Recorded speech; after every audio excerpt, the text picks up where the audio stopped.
The queen of Vanderpump recaps, Vanderpod recaps, Lyndsay Lime. I'm so excited to chat with you. Are you ready to get down to reality? Oh, I'm more than ready. Let's get down to reality.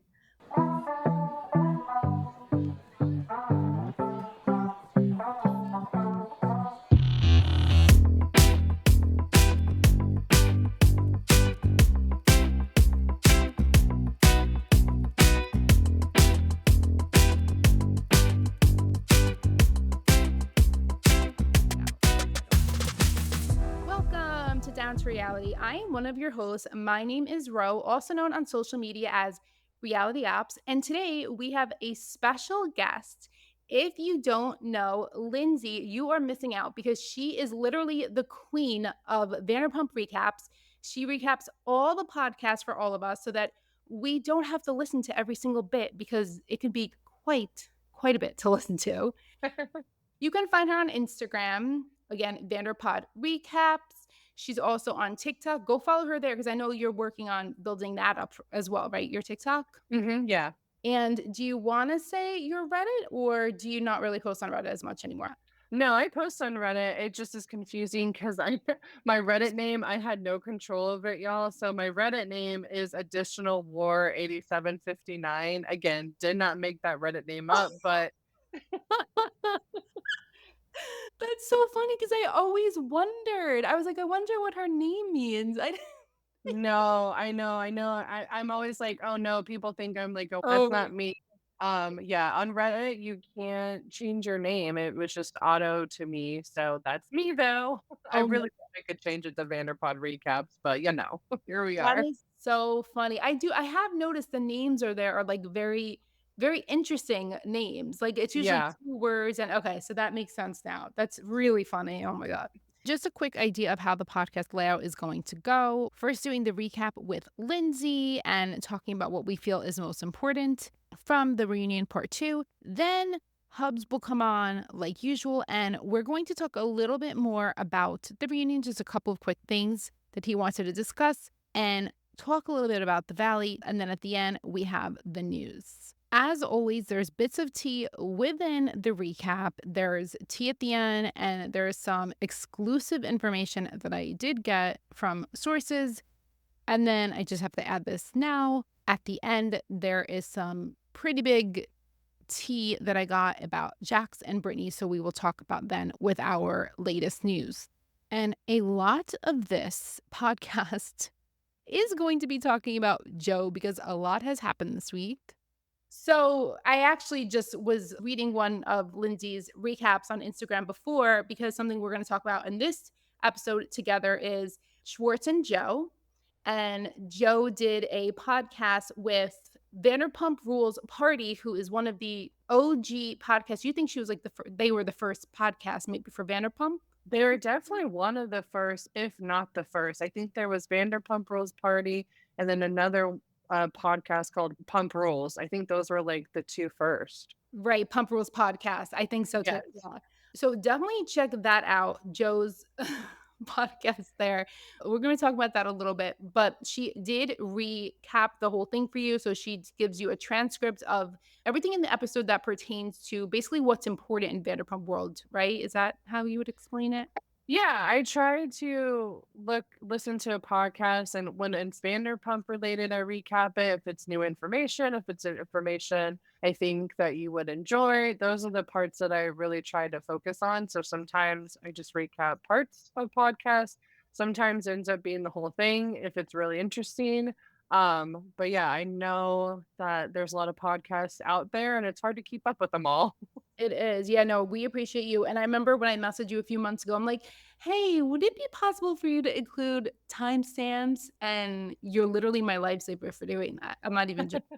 Well, and I was already thinking of doing that, so you kinda gave me your message. I was like, "Oh, yeah, I was already thinking of doing this, so this is perfect." Oh, good. It's so nice to have that. Wait, I do have a question. Do you listen on a regular speed or do you speed it up? Oh, no, I listen to them all in 2x speed. Yeah, I can't. Yeah, on Spotify, sometimes even 3.5. It actually is insane. One time, I was in a drive-through at, like, Starbucks, and it was playing, and someone was like, "What are you listening to?" go, they're talking so fast. Wait, how do you do that? How My do you do that? I don't know. My brain is able to process all of it. So but I have to listen to podcasts at a fast speed now. So, but yeah, that's Incredible.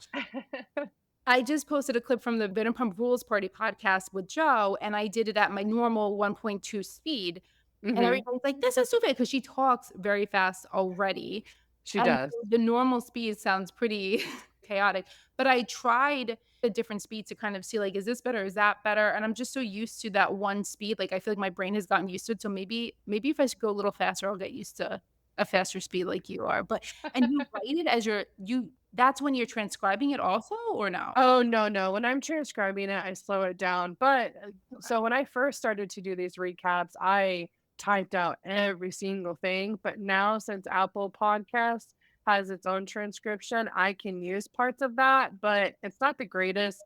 It doesn't say who's saying what. A Right. lot of typos are in it, but it's been a huge thing to help me speed up the process. But Yeah. no, I very much slow down the podcast when I'm actually, like, transcribing it. Yeah, okay, that makes more sense. It's like, I don't know how you would type at that speed, but No, I'm a fast typer, but not that fast. yeah, just like as a teacher too, like the processing speed that you must have to in order to absorb all this information is like super impressive. Like So I thank you. take All right, so what we're gonna do with Lindsay tonight is we are going to go over what we both actually I asked her what she wants to talk about most. Rather than recapping like every little piece of the episode, we're gonna talk about a few topics that are most on her mind. And it just so happens that they're things that are most on my mind as well. And I'm sure everybody will actually agree with that.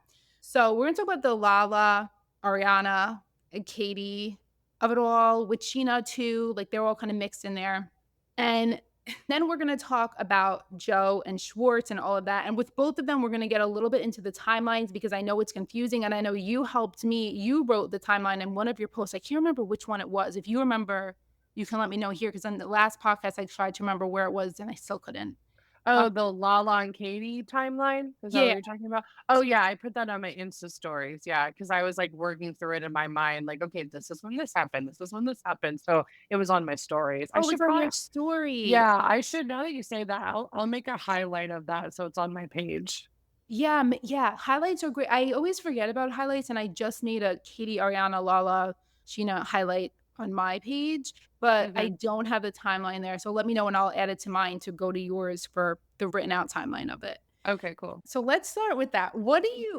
How are you feeling about this? Do you wanna let everybody know, like, where do you kinda stand with everybody? Do you stan anyone, or are you more open to understanding each person each time? Like, how are you with everyone? I know we've talked about this a little bit, but I wanna have listeners know, I guess, where you're at. Oh, yeah. I'm more open to trying to understand any of them and all of them. Mhm. I wouldn't say, I think if you were on my page, obviously, I very much love Ariana. I got to meet Ariana. Yeah. But when I watch these shows, they're all going to do things that I don't agree with or I don't like. And when I'm watching the reunion, I'm always trying to understand each of their perspectives. Mhm. But it doesn't mean that I don't agree with everything they're saying, or once I look into something, I'm like, "Well, wait, that doesn't really make sense." And so it was interesting watching Reunion Part 2 because when I was taking notes on it, I was like, "Oh, wow, Lala was actually saying some really funny side comments throughout this reunion that was making me laugh." But then when we get Yes. to the nitty-gritty of it, as far as she just keeps doing this thing where she keeps bringing up stuff from the past that the other person thinks they have resolved, and I'm just like, "Lala, what is your" I don't understand Lala's motive when it comes to things, and that's where I really I overthink a lot with her because I just a lot of them I feel like I can figure out where they're coming from or Right. what they're thinking, but with her, I'm like, "What is your motive? Where are you going with this?" Yeah. Oh my gosh. It's super confusing because we'll talk about the timeline of the argument and all that maybe first, that would help. But exactly, it's like, what is the motive? I feel like I understand the motive just because of the way she talks about everything in general, but I'm not. sure. And I think in part 3 we'll get a lot more of, what her rationale is. Do you find I find it so interesting that she talks so strongly and with like such conviction about being truthful and being real and sharing all of this for the show. And then we know as viewers that she talked all this shit. Are you okay with cursing? Sometimes Oh, yeah. Yeah. Go for it. okay. She talked all this shit. I actually curse less on the podcast because my mom's like, "Do you need to curse as much?" And I'm like, I, That's like I funny. don't. I don't know why I do it. So like I'm a little more conscious of it now. But she talked so much shit about Ariana behind her. To me, it felt like behind her back. Like the whole scene at the end of when they went to go see, well, not a fertility doctor. What did who? They went to the sperm bank, Mhm. right? And obviously what we saw in the finale, which was like the jinx moment and she went off. For her to do all that and yet claim, transparency and being honest and being truthful and all of those things and not being fake, I don't understand. Like Ariana doesn't even know that I you know. and at the reunion, she thinks it wasn't shown. I thought that they had gotten a heads up that they were going to see this last piece, but I think only Lisa got the heads up, right? Because Lisa said to Andy, "Oh, except for that last piece." But I don't know. Did you see like in the preview? It looked like they were all shocked that they were going to watch. It did seem like they were all shocked, so I'm confused on so did they when they got the episode, before the reunion, Right. did they just get where Ariana just walks away and that ended the episode? They didn't see any of the Jeremiah stuff? That would be weird watching it as a cast I'm just curious how they edited Oh, it to see you know what I mean? To see what the cast saw, but because it did seem like Andy told Lisa, and obviously Lisa's a executive one of the executive producers, so I'm sure she already knew, but yeah. the cast seemed very, very surprised, particularly because you kinda saw both Lala and Sheena do a sigh of relief when most are Lala. I think Sheena actually wanted Ariana to watch the show because Mm. I think Sheena wanted to be like, "Look, Ariana, I had your back." Lala seemed relieved as hell when she Oh. found out Ariana didn't watch the show. Oh, did you So feel that? That's so funny. yeah, I felt that, and then she was saying how or, let me backtrack. Yeah, I really don't think the cast knew that they would be watching more of it, the rest of it on the stage. Yeah. I'm trying to think back actually. I'm pretty sure when I heard what happened at the reunion that night, like from one of my sources, it Mhm. it seemed like it was new. Now that Okay. I just remembered, it was like just kind of in shock about how the reunion went. So yeah, I think they didn't know. And then you're preaching all this shit, but your point is really interesting because I know, when they get the episodes, they're the rough edits. They're not Yes. completed episodes, right? So yeah, how did it look at the end to them when it was just leaving? That's true. And did that put them in a more kind of like even more angry state of mind going into the reunion that we didn't get to finish our show they want the way they wanted it to be finished? Yeah, that's a really good point if they saw the rough edit because the rough edit that they saw, it didn't even include which I know they only showed this on the Peacock version, but the rough edit that they got, because Sheena and Sandoval were both saying that the fight wasn't in there, the guy that got drunk and was throwing stuff. Right. So I think they got like a real, real rough edit. So Mm. yeah, I'm just wondering if when they watched it, it was just cut to Ariana walking away, and then that was that. Well, and they know in the trailer, obviously, Ariana knew that Lala said something about, being God, but I'm Right. curious if they showed that in the rough cut. I don't know, I would be very curious what all the cast saw in the rough cut. Yeah. I'll see if I can find out. And Yeah, that'd be interesting to know. yeah, I'll definitely look into that one. Okay. That is so interesting to know because it's just like a different perspective on the way they're coming into it, especially Lala, who, Yes. about the show. Okay, so maybe we should talk about the timeline for them. And I said this on the last episode, but to review it for new listeners and just for everyone, I don't know if you wanna explain this or do you want me to? Like, Yeah, where I can explain it. okay. So when we saw the reunion part one, it was confusing because Lala brought up three different conversations when it came to Katie, and I think that lost the audience a little bit. But she's talking about how when season 10 wrapped, they it was in December. So they wrapped in September of 2022. December 2022, Katie sent this text to Lala. Now we don't know the context behind it, what started it. We know Katie was feeling a certain type of way about Sheena and Lala getting close, but again, I don't think Katie just sent I'm not condoning the text by any means, but I don't think Mhm. Katie just sent this text out of nowhere, you know what I mean? Yeah. I think they were having a conversation about something, and Mhm. that is when Katie sent the text to Lala saying you need a therapist, not a lawyer, you're a clown. And so that happened December. And then in January of 2023, Katie's birthday, which I can't remember the exact day, but it's mid January. It happened to be a Martin Luther King Day that year. And Lala didn't wish Katie happy birthday. So they got in a tiff about that. Right. And then in February, that's when they both went on Watch What Happens Live. And they Mhm. both have said, like, on that plane ride there, they had a really good heart to heart. They made up, they talked about things, and they were good. And then when season 10 premiered, which that was in February as well, they did a red carpet. Lala said, yes, as Katie said, the vibes are off, but now we're good. We've made up. Mm. And then season 10 premieres, obviously Scandal hits.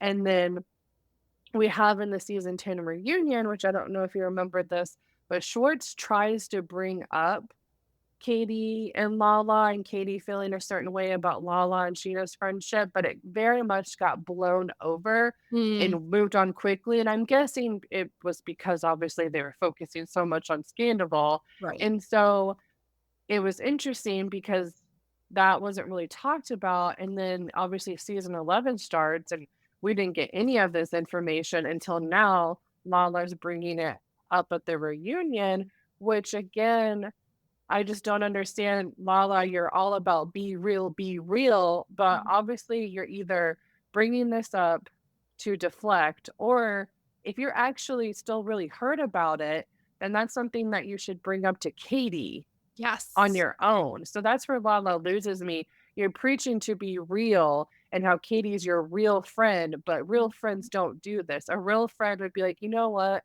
I thought I was over this. I'm still not. I mean, like, so Mhm. that's where Lala loses me.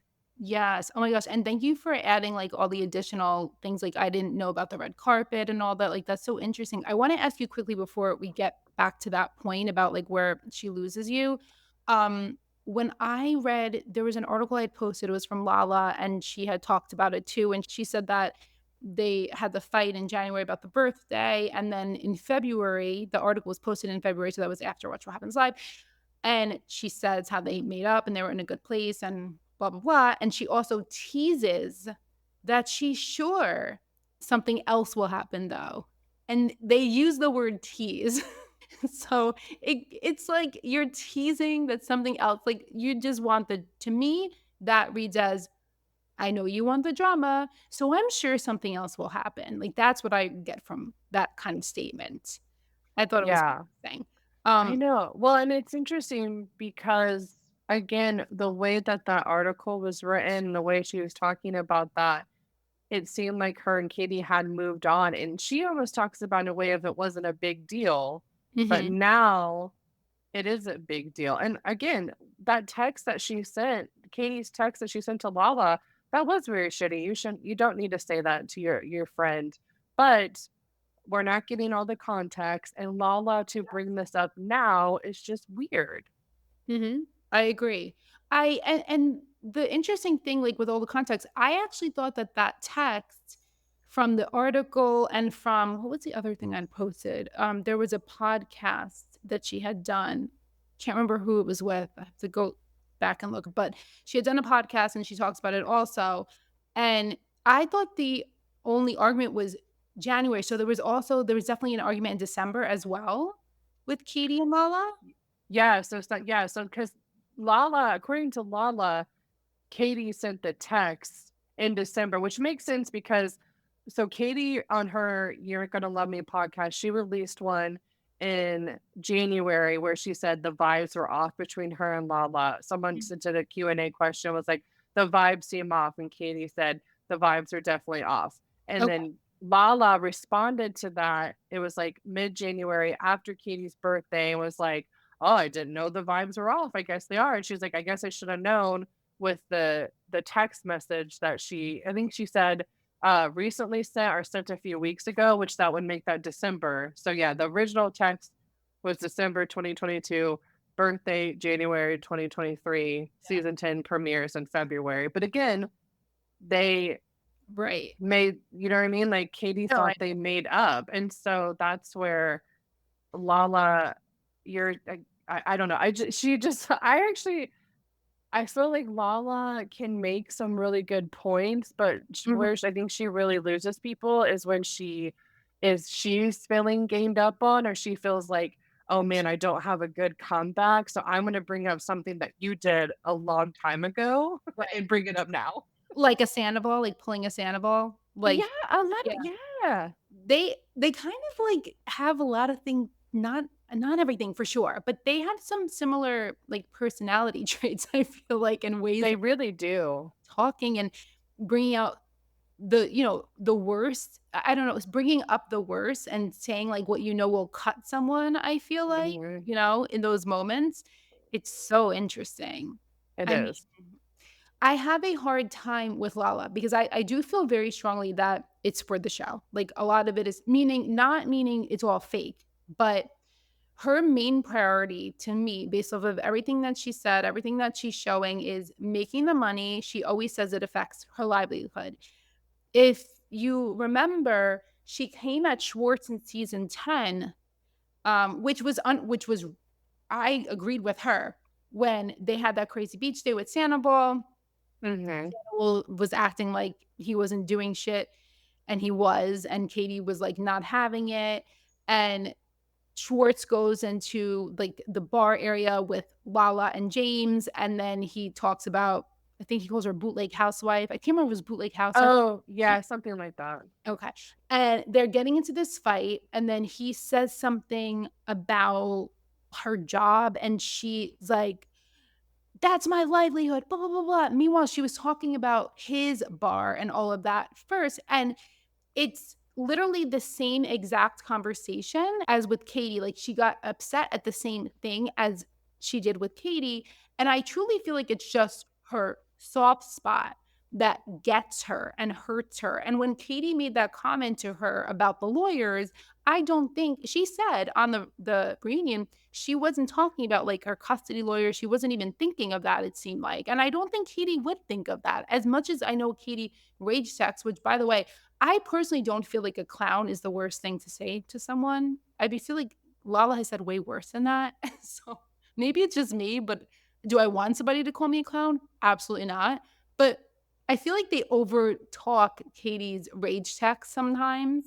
She gets upset in the same exact way as she did with Schwartz. And I do feel like it just, like, hits a nerve for her, but then she makes the other person look bad. And she's trying to make Katie look so bad here by saying, "How could you do this? How could you text me?" And I'm having a hard time deciding, is it mostly the the cutting it in a deep place, or is it also just, like, wanting to stir up the drama? But I can't help but feel like the drama because it's so long before. Like, this is a year later. You don't have anything else to talk about. Like, you're talking about Ariana not bringing stuff to the show.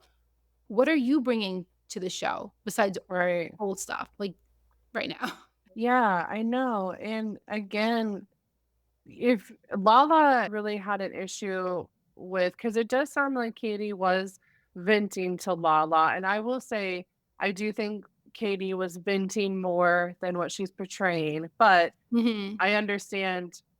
I'm sure during this time, I mean, again, you have this, what was really an ensemble, cast, and then you have someone rocketed into this fame and getting all this stuff. I imagine all of them are feeling a certain way. Plus, Katie and Ariana have this business that is having all these hurdles. So I can understand very much Katie venting to Right. Lala.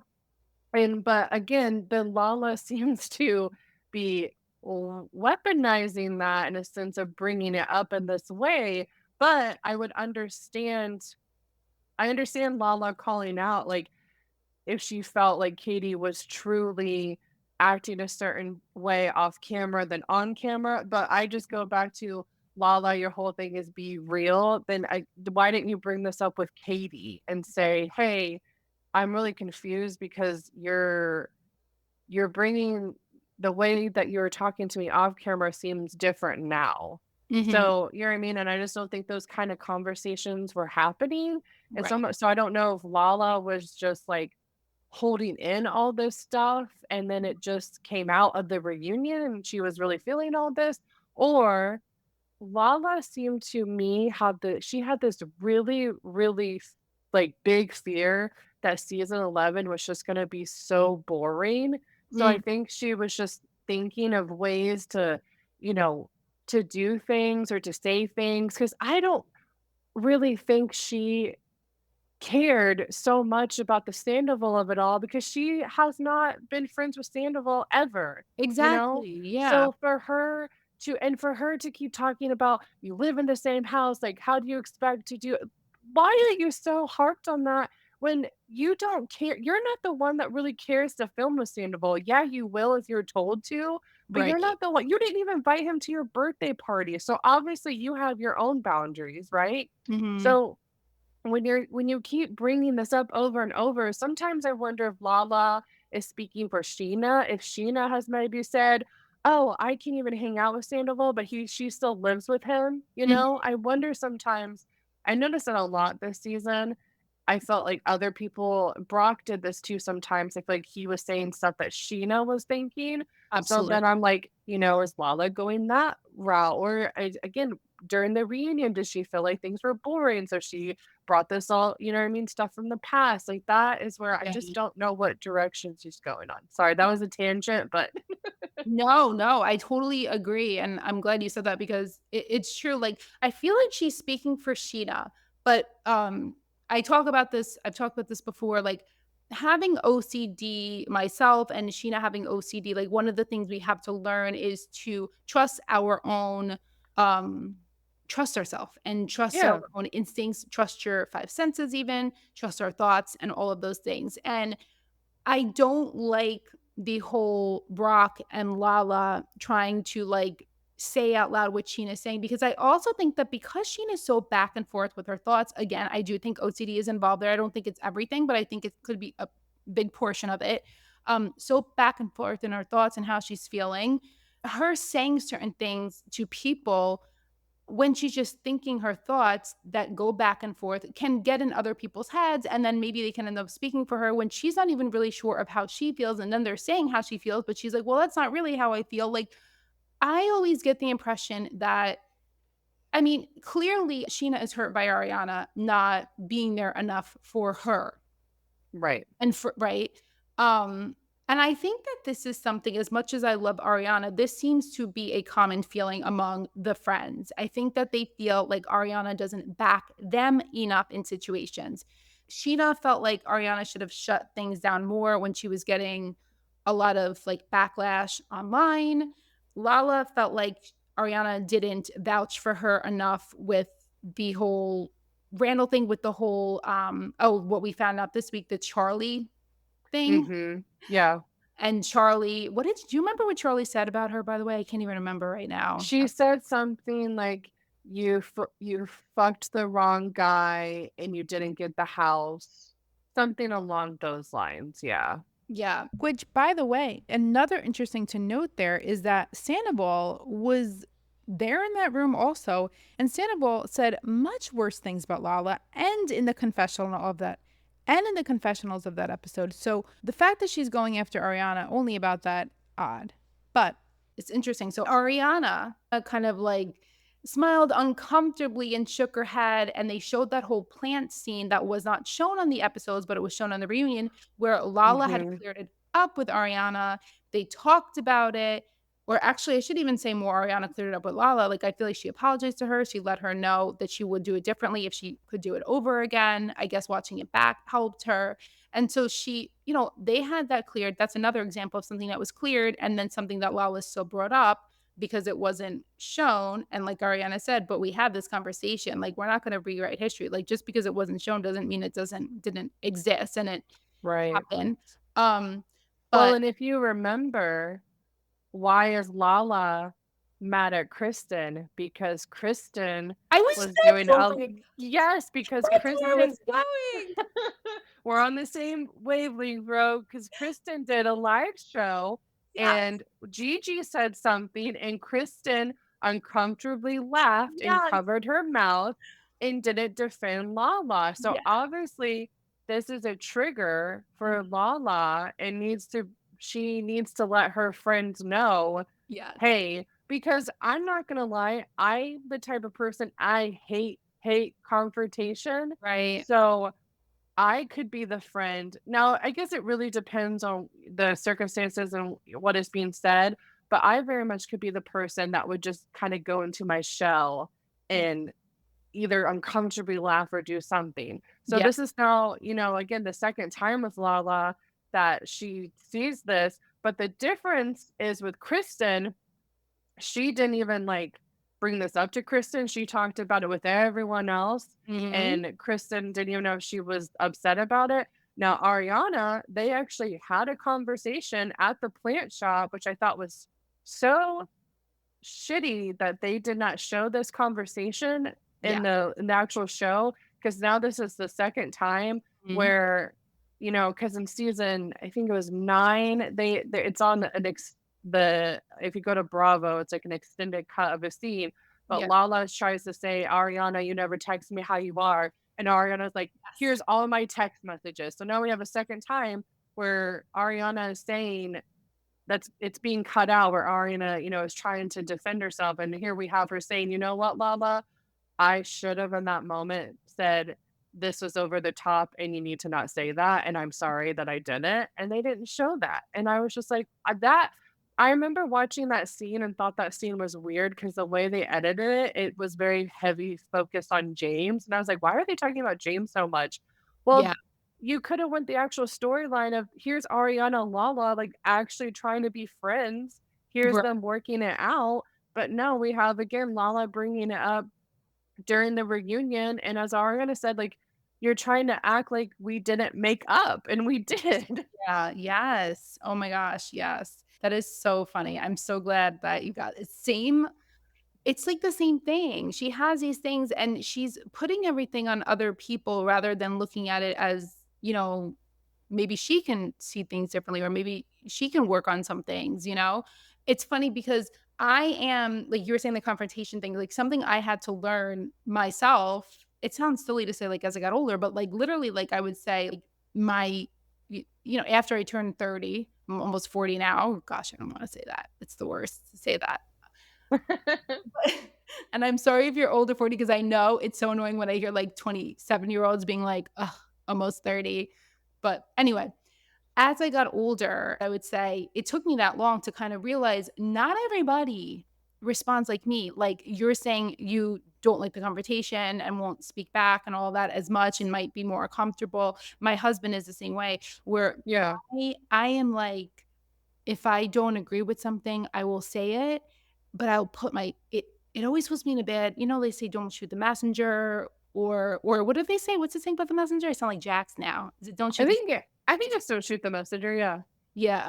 I can't help but speak up when I don't agree or when I'm not happy with something, and I had a hard time, like, understanding why my friends like, we have a group of best friends, okay? And Mhm. I always stick up for everyone else in every situation, always. If I don't agree with it, I stick up rather than, like, not getting involved because it's not my thing. I'm always like, "Well, maybe they feel this way. Do you understand how they might feel that way?" That's how I am. But I'd be like, "Well, people don't do that for me," and I had to learn, I think even in DBT, I think that helps me with that, to we all deal with things differently, and, Yeah. we all choose to respond to things differently. We all have different brains, different hearts, different feelings about things, different reactions, and it's okay. Like, you don't have to have somebody respond the same way you would respond to something. It doesn't make them any worse of a friend or you any better of a friend or vice versa. Um, and I think that Lala needs to understand that. She can't expect everybody to not just with their reaction to things like this, but just in general, she expects everyone to react to things or do things the same way she does. Same Yep. with Ariana leaving the house. I don't get it. Like, why you don't leave the house? And Ariana clearly says too, like, I don't need to explain this, you know? And then there's Lala on the season with Katie saying, it's not my job to make my life make sense to you. But then she's telling Ariana about several different things. Like, I just don't understand it. It doesn't make sense to me, you know? Literally. What? So I think that there's a lot of things that Lala is not realizing about herself that she does. And I think what's interesting is usually Lala looks back and she's like, I see what I did wrong here. But for some reason this year, she's not doing that. She's kind of like doubling down. Although lately I feel I haven't listened to her podcast in a long time. So you listen to it, right? Oh, we should. Yeah, she has not been talking about Vanderpump at all. Oh, okay. She really Mhm. okay. Um, But the last time I heard her, I think was her Amazon Live, I think you even posted it. Mhm. It seemed like there was some slight explanation for her feelings, maybe some slight thoughts about it, but, like, also trying to double down on it. I don't know. I do get the feeling like that one Amazon Live that I had posted that I had recorded last summer that she did where I asked because I'm like, "I feel like they want a TV show." I don't know if you saw my post on this. So I said Yeah, I thought that too. I remember I talked about last year her I was like, okay, either Lala is either done with reality TV or she's gonna go somewhere else and either have a spinoff, go to the valley. So yeah, I was right up there with you. yes. So somebody commented on my post that they feel like maybe she was trying to prove herself to production this year for her other Mm, show, and I thought that was such a great interesting. comment. Yeah, because that makes Yeah, sense why she would kind of just, like, be the little, puppet for them and just go around and do whatever that she yep, thinks will help prove her value, and boy, did that I go backfired. back every time. Well, because here's the thing, none of it felt authentic. We Yeah. shouldn't be able to see the way you move. Mhm. If it actually seemed genuine what Lala was doing, that would have came through. But this season to me just seems so inauthentic and it just everything seemed heavily produced Mhm. because the way that they went about it and they very literally like they lightly would break the fourth wall, but not really. And so this is the mess that we got of like, oh, we're gonna, put the cast in this situation and duke it out, you guys. You have to talk, remember? And so it just everything felt inauthentic. And Mhm. so again, Lala, you want to prove yourself, that's fine, but I shouldn't be able to see the way that you're moving and why you know what I mean, and why you're doing what you're doing in this way. Exactly. I totally agree.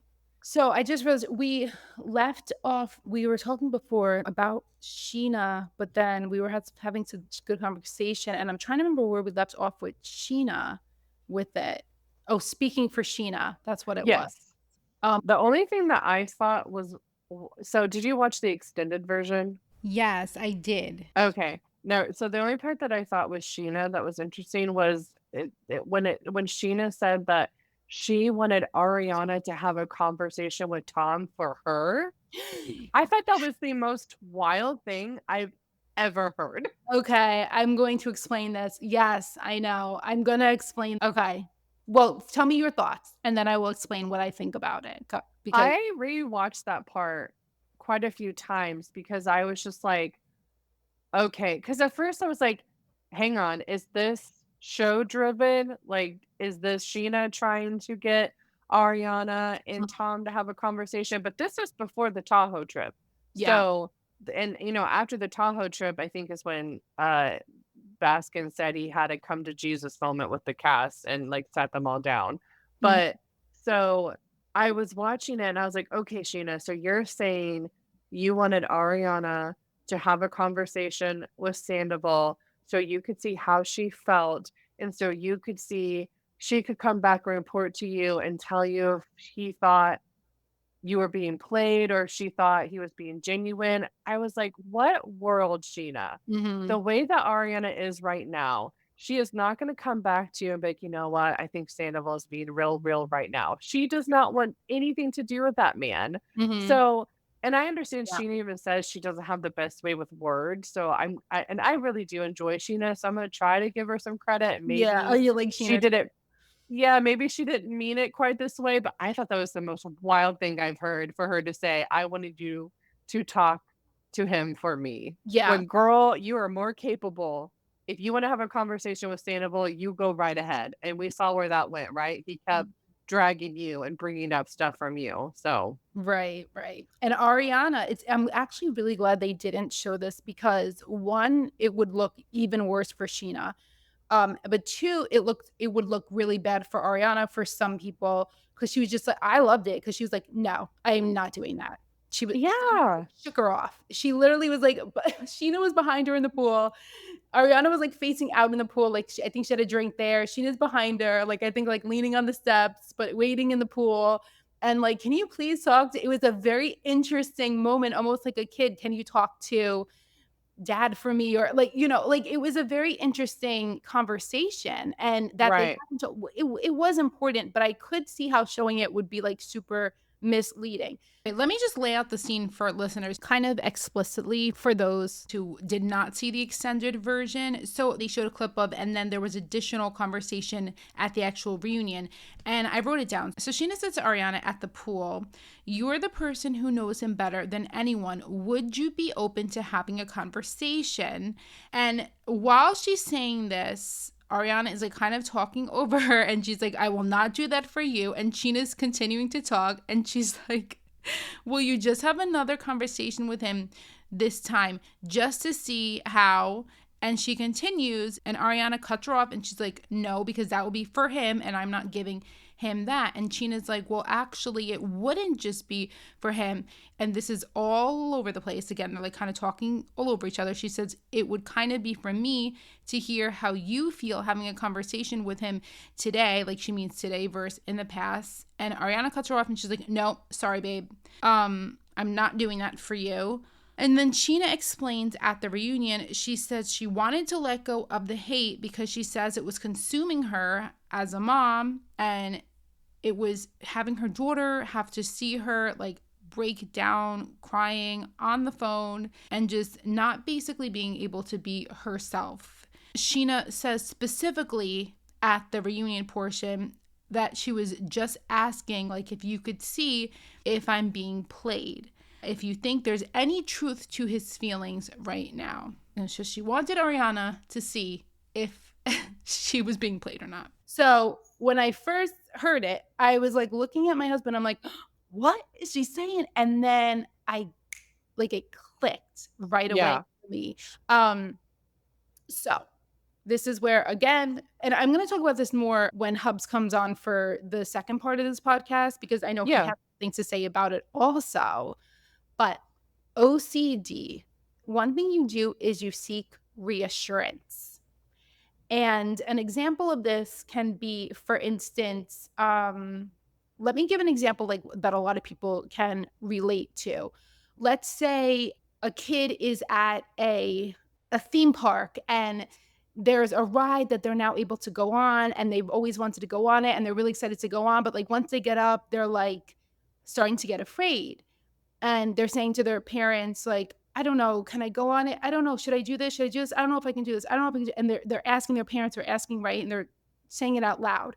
And that's seeking reassurance like from your parent that you can do this, it's okay, I got you, right? That's just like a normal level of seeking reassurance. But people with Yeah. OCD seek reassurance, and one of the things that we work on in therapy is not doing that. So I'm going to give a very vulnerable example because I do not like talking about this, but I'm going to because in the last podcast I talked a lot more about my OCD. And I'll talk about this later too, guys. But I was very thankful for the messages I received because I didn't know if I would keep that section in there, and I did keep it in there. And so I'm going to share this. It's embarrassing, but I'm going to share it. So one of the issues I had for quite a bit with OCD, for a few years, I used to love to cook, and Mhm. then I never liked cooking raw meat. So chicken, my kitchen would be like Dexter's Laboratory. Have you ever seen the show Dexter? Oh, yes, I have. You got it, freaking love that show. So I would set it up like Dexter when he was like Killing people? killing people. Like, I'm not even exaggerating. That's what my kitchen looked like. I mean, exaggerating slightly, but it was pretty on par. So the raw chicken, I was fine for a long time, and then all of a sudden, I started getting having some issues with someone in my life who was really affecting me, and I was becoming really insecure, and I was doubting myself as a person. I'm a very sensitive person. I was just doubting myself way too much and Yeah. thinking, maybe I'm not a good person. Maybe I'm this or maybe I'm that and all these things. And you start to spiral and OCD. You're born with OCD at your brain, right? And so it started attacking different areas and different themes of my life. So one of the things was, am I going to be able to cook this chicken safely? I also have ADHD, which was undiagnosed at that point. So Mhm. at the time, I didn't know. I felt like sometimes I would do things and not be careful enough, which is very ironic because I've come to understand that I'm way too careful about things. But because I had ADHD and I was undiagnosed, and as a kid, sometimes um, a few people, not a lot. I would always do well in school. Actually, I always did well in school, but I would get comments from certain people in my life like, "Pay attention. Are you paying attention? Are you," you know? And so I started Yeah. saying, "Maybe I'm not paying attention. Maybe I touched the chicken and then touched something that I shouldn't have, and now the germs are going to be there, the bacteria is gonna be there, and I'm gonna accidentally get somebody sick." And my fear was always harming the person, somebody who I loved so much, accidentally harming them because I was not careful enough. So I would make something and, like, let's say I would pull out the chicken from the package and I would say to my husband, like, "Does this look okay?" "Yeah." "Are you sure?" "Yeah." "I don't know. Is the color a little different?" It's fine."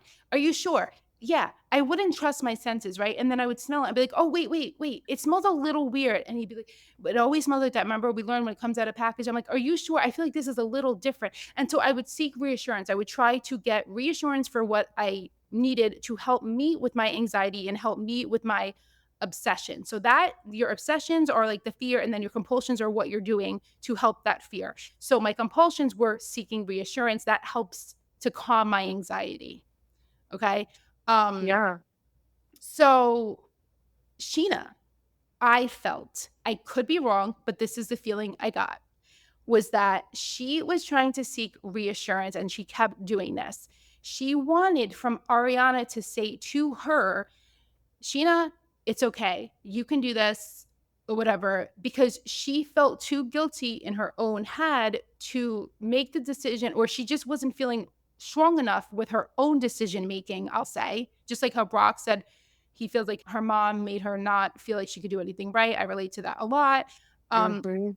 she, I think, doubts herself so much and was seeking reassurance that it's okay. It'll be okay. Can you please just talk to him so that I can, feel better about this? And it was really wrong. It was really wrong what she was doing. And from listening to her podcast, I remember she was, I don't remember when her medication started, but I know she was progressively getting better throughout the season. You could kind of even see that she got better throughout the season with the way she was kind of like rationalizing and talking things out.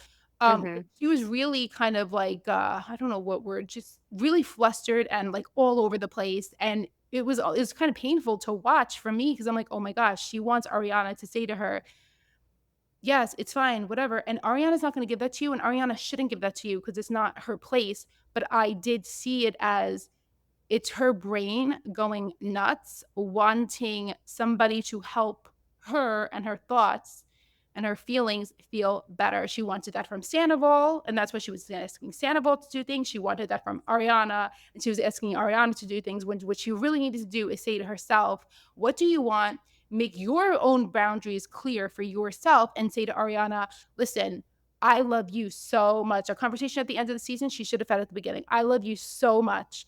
I am not okay with saying I'm going to shut off this friendship because I do love him also, but I want you to know I will be here for you and I need you to trust that I will be here for you." Like, you know what I mean? She should have been clear with what she Yes. wanted. No, yeah.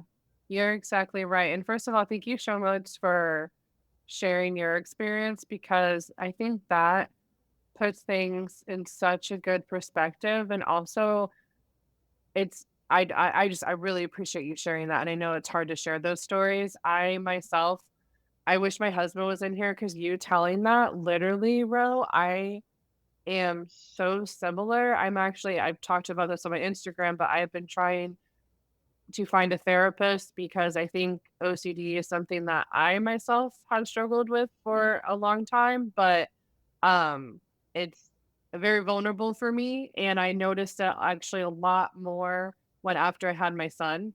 Mhm. So I very much can relate to Sheena. I think that's why I really try to like see where she's coming from. Yeah. Um but there are some times where I'm like, girl, I don't get it. But you explaining it that way, I think that is really good because that seeking the validation, I do that so much with my husband Corey, and luckily he's an amazing partner and like he knows how to like handle that. But like when you have a friend who has gone through this horrible thing, she is not the person to give you that. So you have to use your own tools in your toolbox Yes. to do that. Mhm. And that's what I want. If there's a season 12, I just want Sheena to do what Sheena wants to do Mhm. and for Sheena to own that.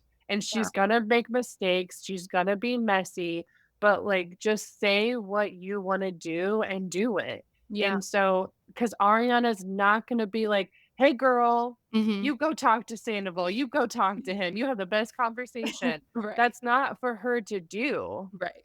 Mhm. And thank you for sharing that also. Yeah, it's definitely, like, super common, and not talked about a lot, and it's becoming more talked about, and I've said this before, I truly appreciate Sheena bringing awareness to this because it's now more of a conversation because it is such a big TV show, and so many people don't realize that they have the disorder, and it's only a disorder when it, like, impedes your life or when it's something that you don't want to be happening, like, for instance, Yes. you know? So, Yes. um, there are some people not everyone who seeks reassurance has a disorder, not everybody who No, no. yeah, Yes. I but know. no And that's what, oh, go ahead. Sorry. no, go ahead. This might sound silly, but Sheena watching it when she was, because I struggled with postpartum depression, but Mhm. when she was talking about postpartum OCD, I was like, "Oh my gosh, I this is something I need to look into," because for me, it was a safety thing with my son, but it was also, okay, I'm putting down my son for a nap. Okay, I did this, this, and this. Okay, I made sure, Mm, okay, he sleeps the best when he has long sleeves on. If I put him in a short shirt and a short sleeve shirt, he's not going to sleep. And I do all these things and then he still doesn't nap well. Then yeah. I'm like, oh my God, but I did this and I did Ugh, that. Okay, I needed, and I would like, bro, I would be in a fetal position, like in a corner crying because I'm like, but I did all these things and this, you know what I mean? So oh my like, gosh, I'm so and then sorry. I was, no, but then I started noticing like, things like the obsessive thoughts and then the compulsions, like, okay, well, if I do this and this, then I'm like,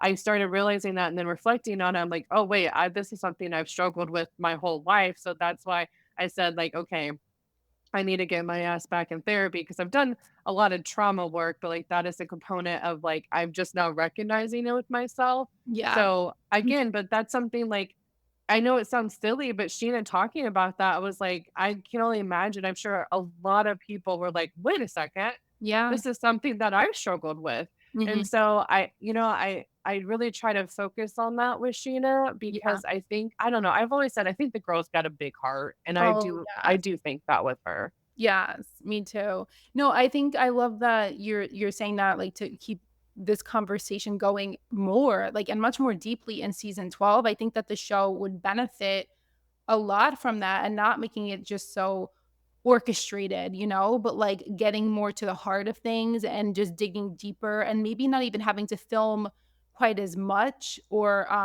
like, not as much, but, like, quantity-wise, but, like, more quality of what you're filming would Yeah. would really help, but no, thank you for sharing that, and I'm sorry you've gone through that and have to deal with that also because it is very difficult, and you feel like you're so out of control with your thoughts, and you wanna be able to only enjoy what's right in front of you and how precious everything is.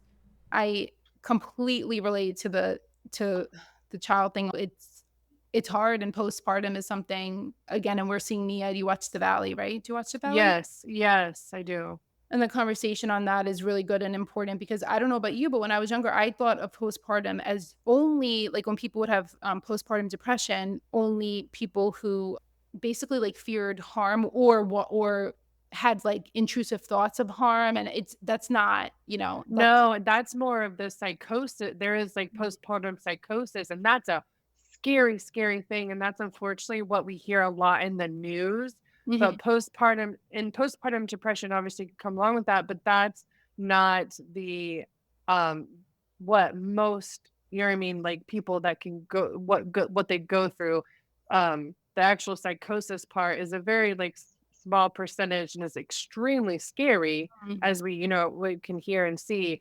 But the actual postpartum depression, that's what I thought too, because I was like, I'm not having thoughts of like wanting, you know what I mean, to hurt anybody. Mine was, oh my God, I want to keep this baby so safe, Right. like to the extreme. And I Yes. think that part isn't talked about a lot, and really like all of it needs to be encompassed and talked about because it's a crazy world going into parenthood. So yeah, I very much appreciate, and you can see Mia struggle with it too, right? Because she keeps calling it baby blues. She doesn't Yeah. quite want to use the D word, but Right. then she finally does, and girl, I get it. Yeah. And I love that she shared how she had a hard time naming it? Yeah, But yeah, so many people deal with it, whether it's depression, anxiety, OCD, like you said, the psychosis. I mean, so many people have dealt with this. And when you're going through it, you feel so alone. Like your example with, putting the clothes on the baby for bed.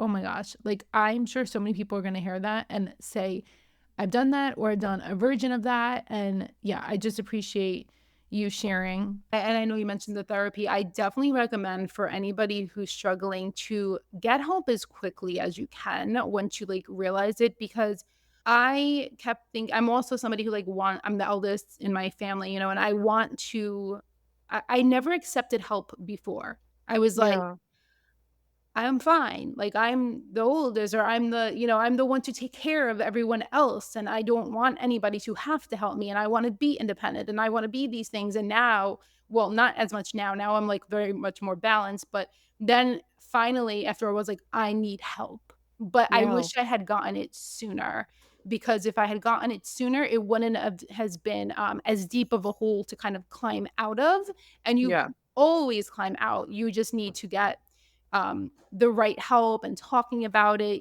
with your loved ones, getting help from professionals and whatever it is. It's just so good to finally like release that and realize, yeah, I need help with this. I can't do this on my own and you don't have to do it on your own. But I'm so glad we I talked know. about this. Thank you for Yeah, I am too. Now it's time for a quick commercial break.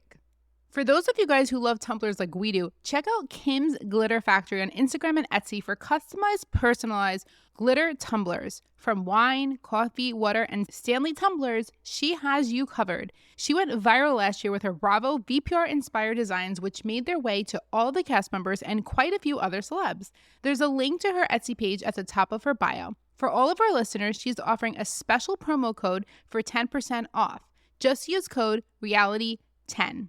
Again, on Instagram, you can find her under Kim's Glitter Factory. Also, I've gotten to know her and she is the absolute sweetest. So we like to promote little sweeties on here. Let me know if you get anything. And now back to the pod. All right, so we are going to take a hard left turn here. This is Ro just cutting in to let you guys know that everything that Lyndsay and I talk about in this section was before the new podcast had come out this week where Kristen talked about Joe on her podcast with Luke. Schwartz was on Brittany's podcast, and that had a ton of information. So at the end of this podcast, like I always do, the latest and greatest news, we will talk about that and what happened, what was said, feelings on that.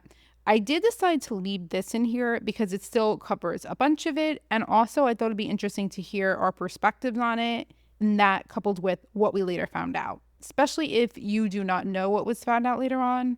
So keep that in mind as you're listening, but back to the podcast with me and Lyndsay. So Schwartz and Joe. What do you what do you wanna get into with this? Like, where is your head with Schwartz and Joe right now and what was shown and just everything that goes on? I I'm really glad in the extended version, Sheena and Lala were trying to ask more clarification because Mhm. where I got confused, because I know Joe came into this group because she was very close to Kristen, like best friends with Kristen. I don't know if people really Right. understand like how close they were, like texting every day, every minute. From my understanding, they were best friends. And so Mhm. to Shorts and Joe both saying that she just stayed with him for a couple of days. So I think it was Lala that was like, "Well, what was your friendship like before?" And Sheena was like, "Yeah, how did you go from like why did you pick him to, Mhm. stay with?" And that's when Shorts was like, "Well, we would hang out 1 to 2 times a year." And then she was Yes. like, "Yeah, we would, like, text funny things to each other." So I'm still really confused. Now she Right. said Mm. on the podcast that she did that it was Kristen was the one that suggested that she stay with Schwartz, and I Mhm. really cannot like, do you believe that? Do you think Kristen should suggested that? I don't I don't see how Kristen could have suggested that. First of all, Kristen keeps saying on many posts, like when we're posting Joe, different creators are posting Joe, she'll Yeah, comment like the lies, basically, like she'll comment that she's lying. And yeah, Zach Wickham, her best friend on the Valley with her also, will basically tell tell her off, like, without talking to her, but talk to her, like, through the yeah, post, like, he "See, this will. isn't true." So and Zach literally had said that she ghosted her. So I don't believe Joe's story because it's too different from everyone else and what they're saying, and it seems like Joe's reality tends to be so different from everyone else's, reality or, like, perception of how something happened. So I it's very the whole I was surprised, so, was that only in the extended? I can't remember if it was in the regular when he said it was, like I think he said 1 to 2 times a year or 2 to 3 times a year that he talked to her. That was only in the extended, you know? Sometimes it's hard to I think maybe it wasn't, and maybe I didn't catch it at first. I don't know. It was I that think I'm it not was gonna only lie, the whole Joe and Shorts part, the way that I had to closely pay attention to try to pick up everything was so Yeah. hard to do because it was so their communication with each other is just so different because 'cause they're both on such different pages, but Joe wants to look like she's on the same page as Schwartz, so Yeah. that's where I get lost, but I can't remember exactly. I maybe that wasn't the extended part or maybe it was, but I was very that because in my mind, I was like, "Wait, how did we even get to this point of her even asking him if they only hung out 1 to 2 times a year?" And so I can Right. understand Katie getting her in her head and being like, "Well, wait a minute, like, did you always have a thing for him? Like, what's going on?" Right. It's a very logical question given what we're seeing. I could see a world where Kristen and Joe I think according to Kristen, I don't think Kristen even knew that Joe needed a place to stay, or maybe she did because Kristen said she was very surprised that Joe didn't ask her for a place to stay. But Joe is Right. saying that Kristen had COVID, but then went to a wedding. So I'm like, that doesn't make Yeah, sense. But how do you go to a wedding with COVID? How right. So, but I'm wondering if, but see, let's say a conversation did happen between them, but now I'm thinking, like, that doesn't even make sense, but let's say one did, I could see maybe Joe being like, "Well, since you're not home, I could stay at Schwartz's, ha ha," and Kristen being like, "Oh, yeah, what a great idea there," sarcastically, and then Mhm. Joe running with that, but now that I think about it, I don't even think any conversation happened. I think Joe Right. just did it, which girl, that okay, but just own that. Right. No, she won't she won't. And no, I just remembered Kristen did say somewhere specifically actually, she said the same thing that she all of a sudden was staying with Schwartz. Yes. So I don't believe it, and also, it is interesting because, yes, like, COVID is still going on, it's still going around, but when she was saying this, and she's like, it was during COVID, when she says that, a large majority of the population would assume that she means during lockdown, or at least, when things were more locked down, or less things were open, or you couldn't go find a place to stay. I almost felt like she got those words from Rachel, because she had said the same thing with Sheena in the apartment. She stayed there Mm. because of COVID, but that was a different year. So it was June 2022 that Schwartz and Katie officially moved out of their house. Yes, Um, and then I think in August is when they officially closed on it, right? Because that's when they celebrated at Sheena's wedding, right? Didn't they have a dinner yeah, celebrating the yeah, closing of their house? Okay. yeah, and so I think, but they had moved out earlier, right? They had found the apartments I think earlier. so, yeah. I mean, if that's the case, she's making it sound one way when it's really like, it's not like, "Oh, everything was locked down, so you stayed with him, and then, Kristen had COVID and couldn't go to the wedding." I cannot wait to hear about this from Kristen, because you I will. I know, well, and I'm confused because I think have you also noticed the way that Schwartz and Joe talk about how it was a very minimal stay sometimes? But then when they talk about the events that happened, I'm like, that sounds like more than 4 days. Or like, did you come back and stay longer? Because at one point, Joe somewhere was referring to the guest bedroom as her bedroom. So to me, Mhm, and she was like, sometimes we would sleep in my bedroom, sometimes we would sleep in his bedroom. So to me, I'm like, okay, so I feel like you were staying there long like, maybe you stayed for 4 days, went to the wedding, and then you came back and stayed, and that's when you guys started hooking up and it became something more, mhm, but, again, the way I understand Joe saying, like, "Okay, yes, it wasn't." Schwartz and Katie announced their divorce in February. I believe it was February or March of 2022. yes, Joe stayed with him in July. I understand, like, no, it wasn't right away, but you have to understand Katie feeling a certain way when she got that weird text message from Joe, which mhm, now Joe's trying to say that Kristen told her to send that message or to say right. something. You can't, and then Katie seeing you now stay with him, like, she is gonna feel a certain type of way about that. Of course, like, you cannot act like that's not, and the interesting thing about Jo is that she is so good at saying how others should not be acting when she literally acts the same way herself. She even was saying on this last podcast, on the Vanderpump Rules Party podcast, that something about, like, I don't remember who was saying weird, but she's, like, calling me weird. I think she was saying Katie was calling her weird. She said weird, like, 3 different times. "How could you call somebody weird? How could you call something weird?" She called Tori this season weird, and you don't even know Tori. Mhm. I know, that's where I struggle with Joe because I do f I feel for the girl in one sense, but where I don't quite understand is you preach positivity Mhm. and all this stuff, but you're also doing it too. But I guess Yeah. you could say, well, Katie started at first by tweeting things and saying things, but the way that Joe preaches things, Mhm. you know what I mean? Like, Yeah. she doesn't act like you should do that at all, but like, girl, like, you're also doing it too. And then Yeah. you're not owning to it when people ask you about it.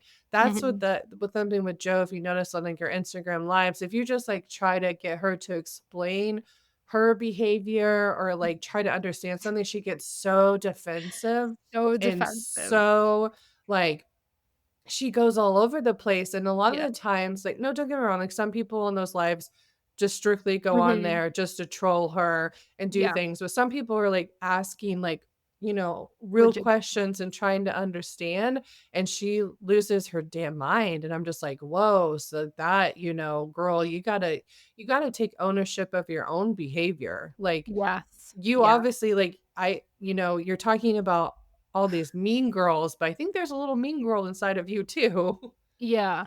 I actually like, I've had a relationship with somebody who actually has a similar like, the more we're talking now, I'm like, "Oh, this is so similar to a person I had a relationship with where it was very much the same. Their personality was very interesting because they preached all these things, but then they did not actually do or exude like what they preached in Mhm. real life. However, their perception of it and their reality was very different from the way somebody else would view it. So Mm. I don't know. I honestly sometimes just think it's truly her perception of it. Like she just views Yeah. everything very skewed.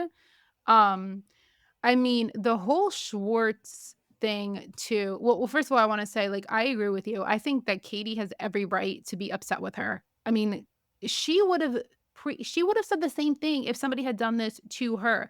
Also, I was saying before, like, why is she calling Tori weird? But when you think about it, probably because Tori hooked up with Schwartz and she didn't like that. But yet she's telling Katie to let Schwartz go.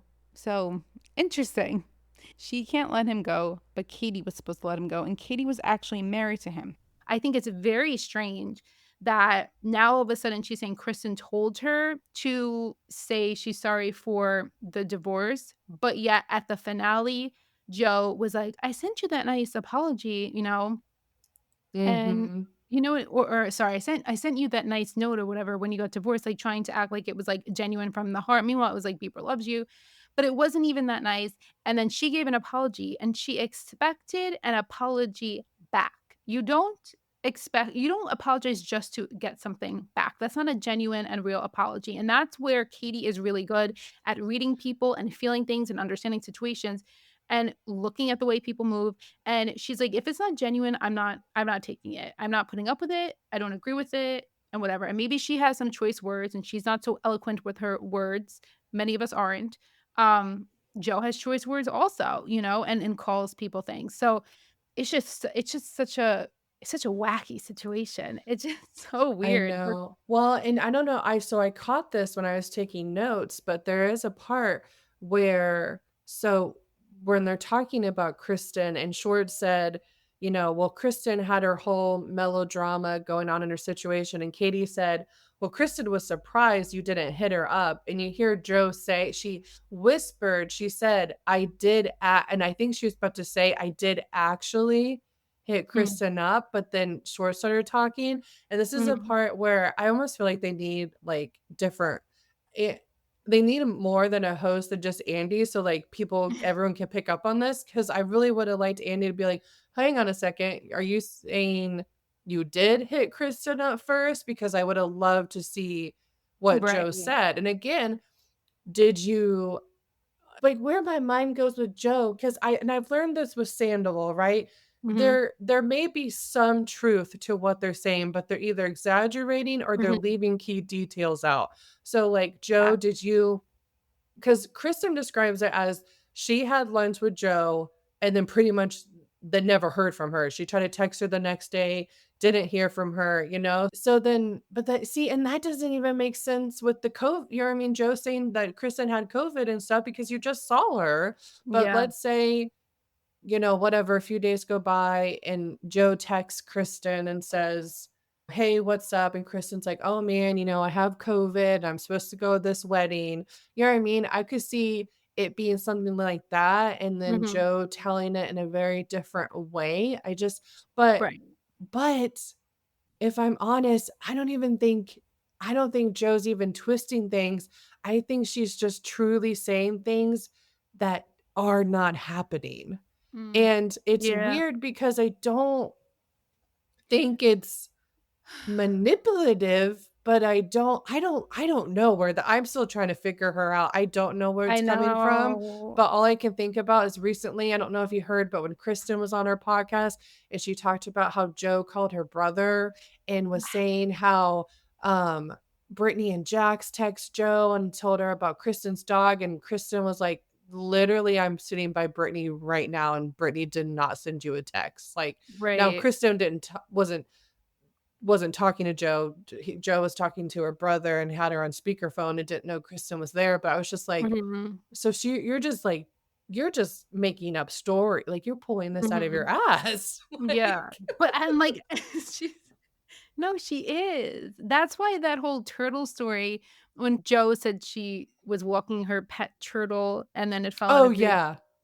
Kristen's like, she felt like that was a lie, and I thought that was so funny, like, that's such a funny thing that you would think somebody would lie about, but now I understand why she would think that was a lie, because what Yeah. like and Jax and Brittany, I kinda what's today? Today is Thursday, so when's it Mhm. their podcast comes out whenever, right? I don't even know when it It usually comes out Thursdays, but I don't let me check to see if it's out. I don't think it's out yet. Oh, okay. Hopefully, if we get, an episode out before I release this, I'll add it to the end, but I'm hoping that they address some of this also because, Jax likes to get in there, um, Yes. and I just don't know. She's really playing with fire lately, though, the way she's bringing things up. She won't stop talking about Schwartz. Now, I get that, like, on this last podcast that was Tuesday night, it seemed like they recorded the podcast Tuesday night, right? Yes, they did. Yeah. Okay. So I understand you're talking about it because you had the reunion and you're on a podcast and all of that, but Schwartz has asked her specifically to stop bringing this, like bringing him up and the relationship and all of that, and she continues to bring it up. And what I do find interesting is Schwartz has yet to bring her up unless he's having to defend the situation to somebody else. So he really because she said on this podcast is like, "Schwartz is bringing it up." And I'm like, "No, he is not. You're bringing it up, and then he's having to defend himself because you're saying Mhm. things." And let me say this, boy, he's freaking lucky that she does her lives and all of these other things that she does. Because if he didn't, and I was just watching the show, I would 100% say he is gross. He's gaslighting her. I mean, I do still think there was some of that, but he's treating her terribly. He's leading her on the whole time. He's doing all these things. But now, because I know how she is, I'm like, wait, wait, wait, wait, wait. Yeah. There was a lot more to this. We see all these other comments and all these other side things she's saying, and for Schwartz to cut a person off, what did she do? And I think it has to do Mhm. with his family because he, like, I don't know if you heard it in that last Kristen I podcast. did. Yep. Okay. He, like, snuck the family thing in there, like, a minute like 30 seconds after or something. He, like, said something about the family. It wasn't like an even flow, but you knew what it was about, right? Like, if you paid attention to that. So, Mhm. what did she do with the I family? know. What I know. It's so and I think Joe and Schwartz's relationship, I think it did start out as something that they were exploring, and Mhm. then I think at some point he started to feel a different way, and he was trying to pull back, and I think that's when I do think there was some gaslighting there, and I think Schwartz was not really wanting to communicate, but even at the reunion, he said some things or something happened and I started to pull away and Joe said, "Mhm." And then Andy asked what that was and Joe was like, "Just a personal conversation." So that's another thing with Joe. She's trying to act like she doesn't know what Schwartz is talking about. She does. Yeah. She is very aware. It sounds like some sort of like conversation happened, but then I think even after that happened, I do think Schwartz still did fuck boy stuff, like, I still think they hooked up after that. I still think things happened, but I don't know. I That's where I just Oh, wish. okay. So I think that he was pulling away because he was noticing things and and she wasn't respecting certain things, but I think the big thing, I don't know, and I'm trying to find this out and I don't think I'll be able to, but unless he speaks, I Right. think that the big thing was just like a cut dry, "No, no, no, no, no. This is." Oh, okay. I And got you. Okay. but I'm Okay. confused about when that was, but I will say they said this on the extended, and then there was an article on, the Bravo TV website where they were Mhm. trying to clarify it, and it says, "When did Tom Schwartz and Joe Wenberg stop hooking up?" So we all know, like we were just talking about, they were hooking up so this is also interesting, right? They were hooking up during season 10, when season 10 was Mhm. filming, and that's when she was living there and all of that, right? but they continued Yes. to talk into season 11. No, see, okay, actually, I really don't know when the big thing happened, but I know I know that that's when he from what he has said, that's when he stopped, uh, any chance of making it an actual relationship and, like, hooking up with her anymore. Okay. Um, but what he said, okay, it says, "In the previously unaired reunion moment, Tom Sandoval asked Schwartz and Joe when they last had sex," which is interesting because you know Sandoval has to know the answer to this, right? Oh, And yeah. more specifically, it was during filming for Vanderpump Rules season 11. So I'm actually glad he asked this because I was confused too. I'm like, "Wait, they were having sex during season 11?" Because he made it sound like they weren't. And But Schwartz's she made it response sound like they were, though. they right. And he says, "Maybe in the beginning of filming, but by the end of filming, we were not hooking up anymore," he clarified. "We were still hanging out and Okay. having a good time." And it says and underlined here, it says, "Joe came to San Francisco to film the finale, but we were not hooking up." Um, so it's either the big thing happened right before he stopped hooking up with her then, but I don't think so. I still think it happened after. I can't wait to Okay. find out. I mean, I don't know if we'll find out, but I hope we do.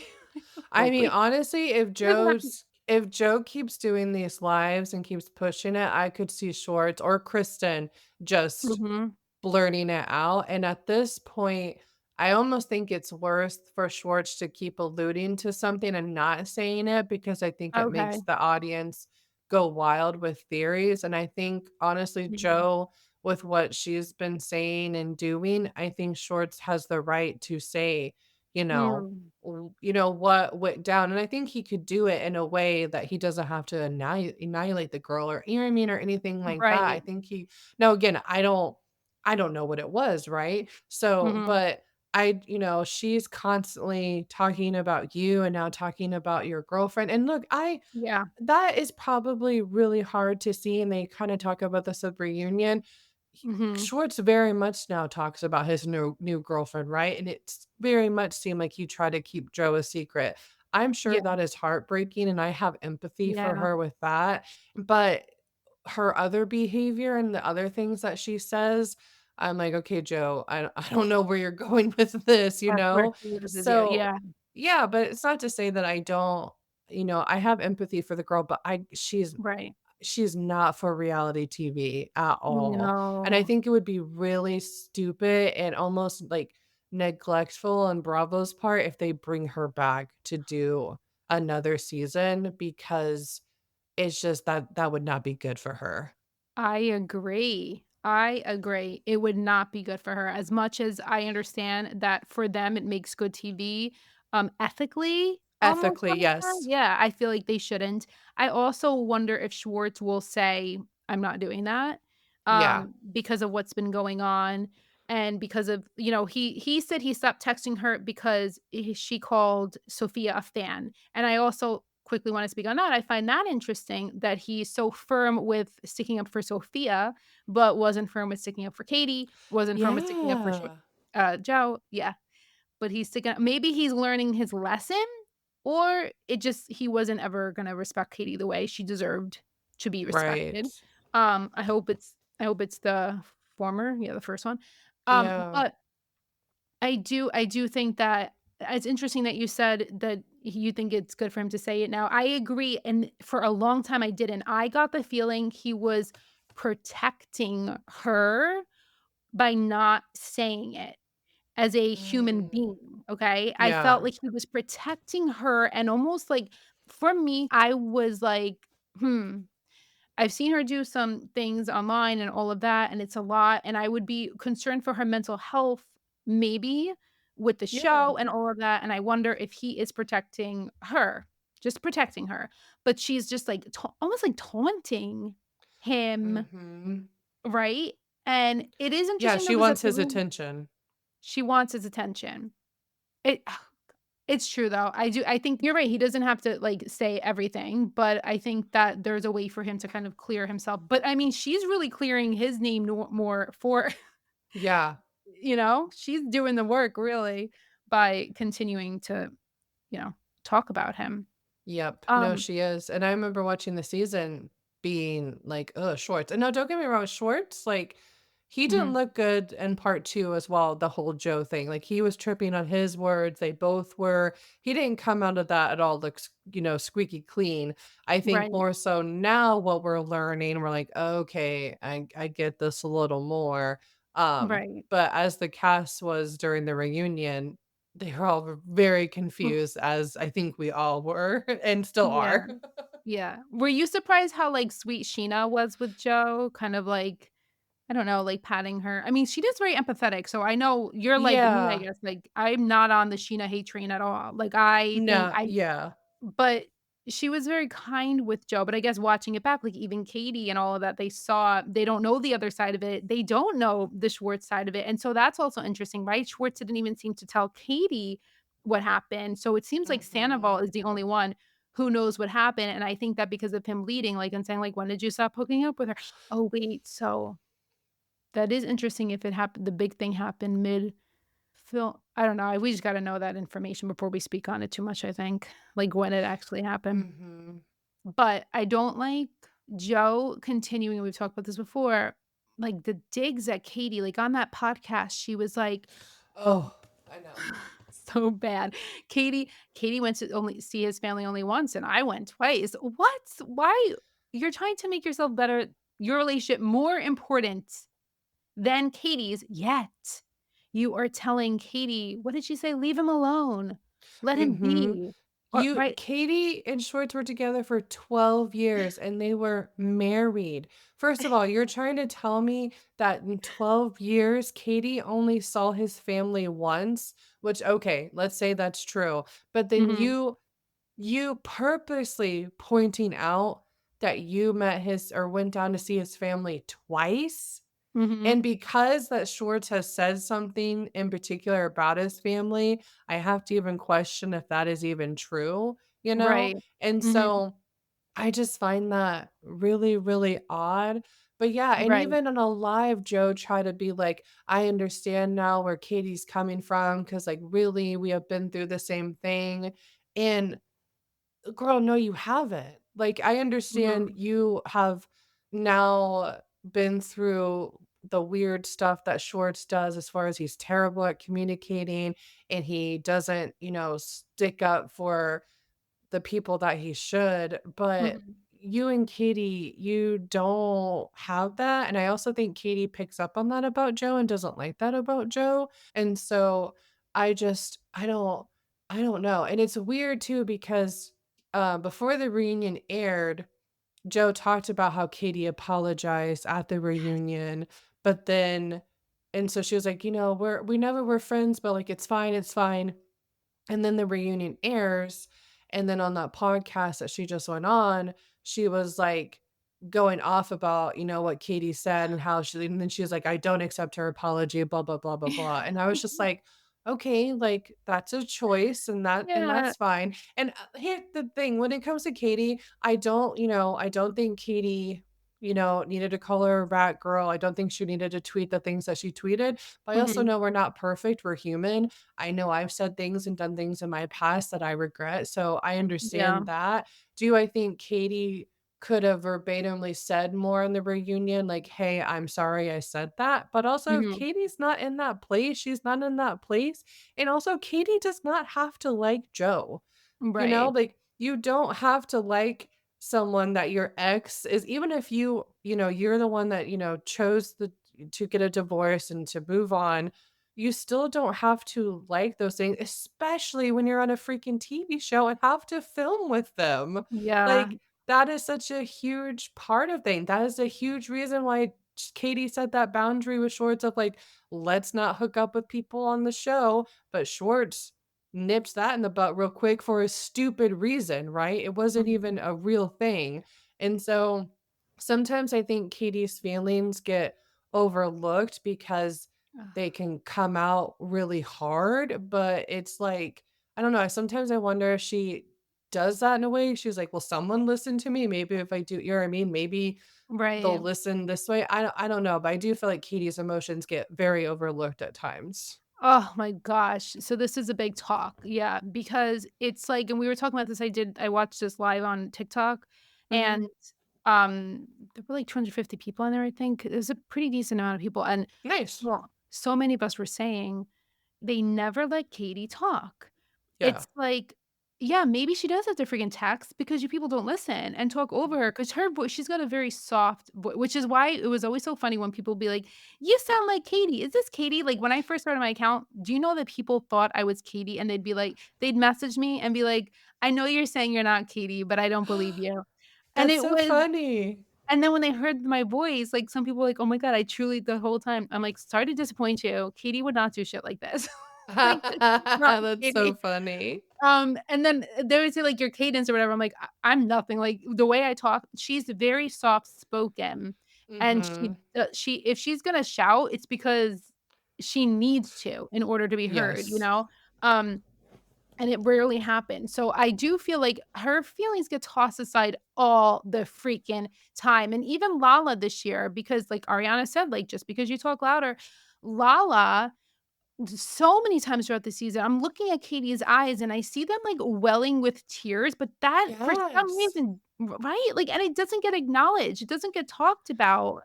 Why? Is it the show almost like using her as a character of like the tough or I don't know, the Yeah, miserable, they whatever. Yeah, they giving Katie the one note. She's the angry person. And Lala also, even though preaches to be her friend, what does she call Katie? She says she's miserable. She says Ugh, when Andy was like, "Well, Katie still seems pissed," and Lala goes, "Well, that's the standard." You know, that comment was you terrible. you know, it's you say that you and Sheena have worked so hard and how you've communicated and how you're never gonna get, back to the place that you were, but you preach about this friendship with Katie, but it doesn't act like you've had that with her. Right. So, you know what I mean? I don't understand. And we saw in this season where Katie and Lala met for lunch and Katie just point blank said, "I'm sorry," to Mhm. Lala. And that Yeah. was it. There was no buts. It was just like, "I'm sorry." So Katie obviously Yeah. cares about that friendship with Lala. I just really think that Katie thought that Lala threw her under the bus this reunion with bringing up stuff from the past, and then also just, again, the way that she went about things as far as, like, "I'm being real, but you're not bringing this stuff up with Katie," and I think Katie was very put off by that. But then it's funny that I still think Katie would've worked things out with Lala, but then Lala's the one that's already, like, preaching out here how bad Katie and Ariana are and then deleted them off their you know what I mean, off her Instagram, so I'm like, Right. "Okay, where did that go?" Because the last thing we heard was Andy asked Lala, "Where do we go from here?" And Lala said, like, "We always do, on the up." Well, then what the Mhm. hell happened? Yeah, I know. What exactly. Because even with that final scene, we're not seeing well, unless there's gonna be stuff that they haven't shown us either, that would be interesting. There I've heard that there were confessionals filmed, so I don't know, how those are Oh, yeah, I get because there are some looks that some people have pointed out to me that, like, Sandoval was filming a confessional, and we haven't seen mhm. those looks yet. That would be interesting if we see those It either in will the reunion or the, secrets revealed. yeah.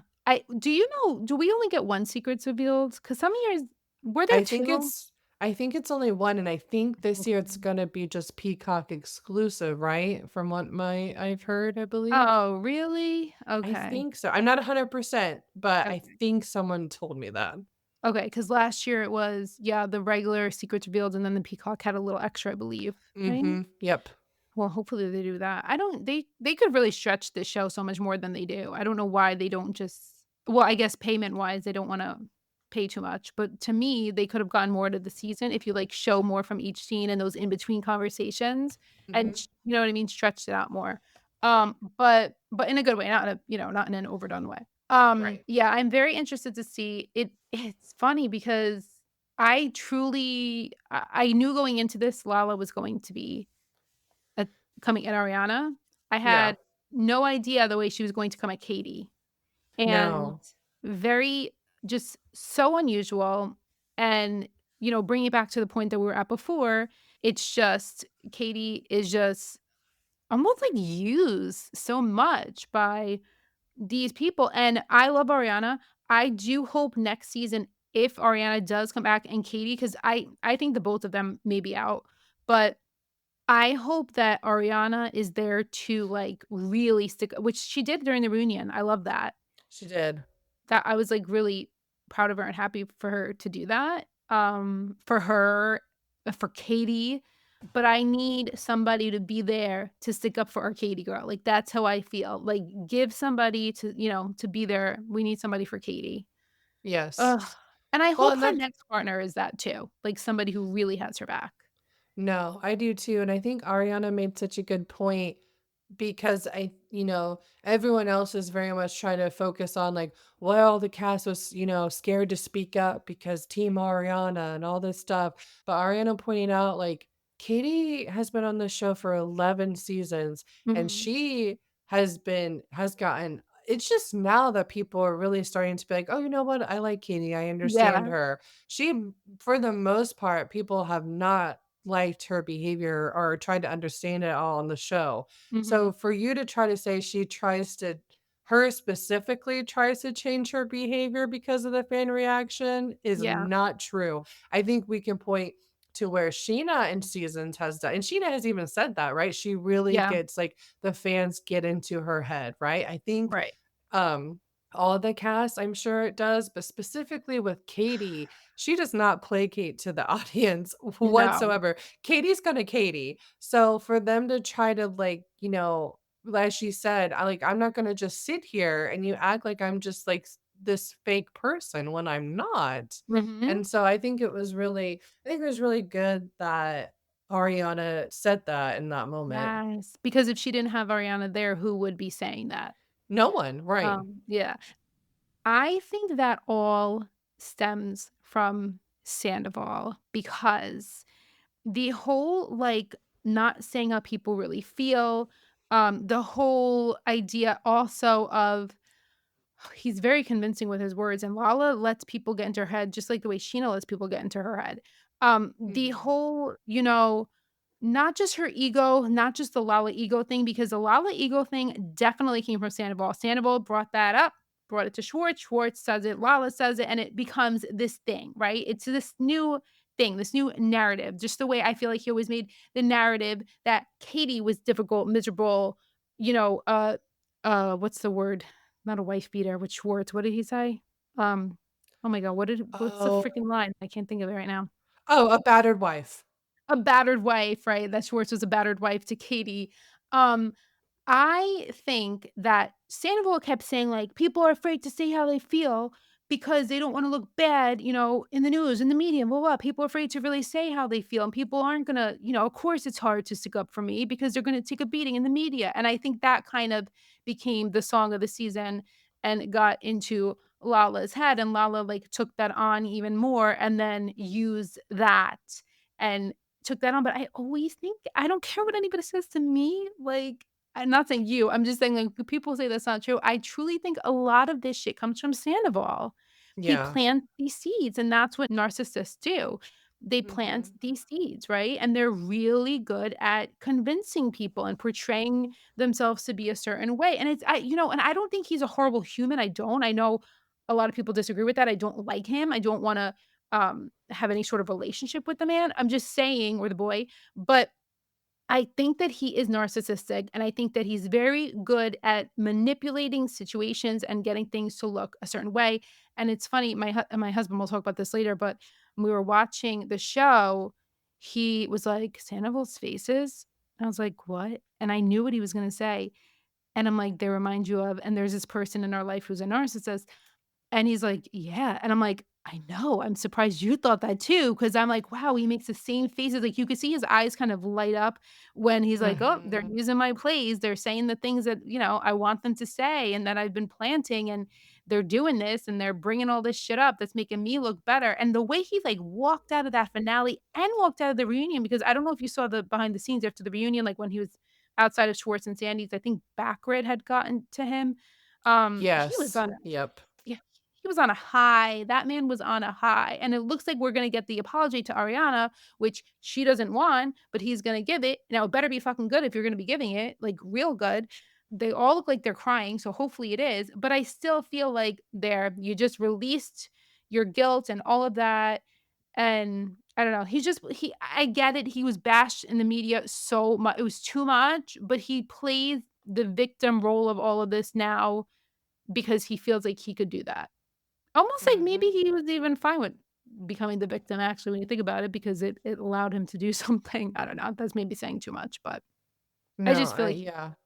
I just feel like Lala just takes on whatever, I don't know. All season, I felt like she was listening to him, listening to Lisa, listening to producers, and, Lisa's on that Sandoval redemption train, they feel like because of having business with him, Yeah, not well, just we the freaking know that Billy even said that on her podcast that production had a call with Sandoval and was like, you know what? Hang on, let me not misquote it, but I was like, Okay. yeah, but she said because she had Joey Sasso from The Circle on there, and he was talking Oh. about how Netflix actually asked him to come back to do another season.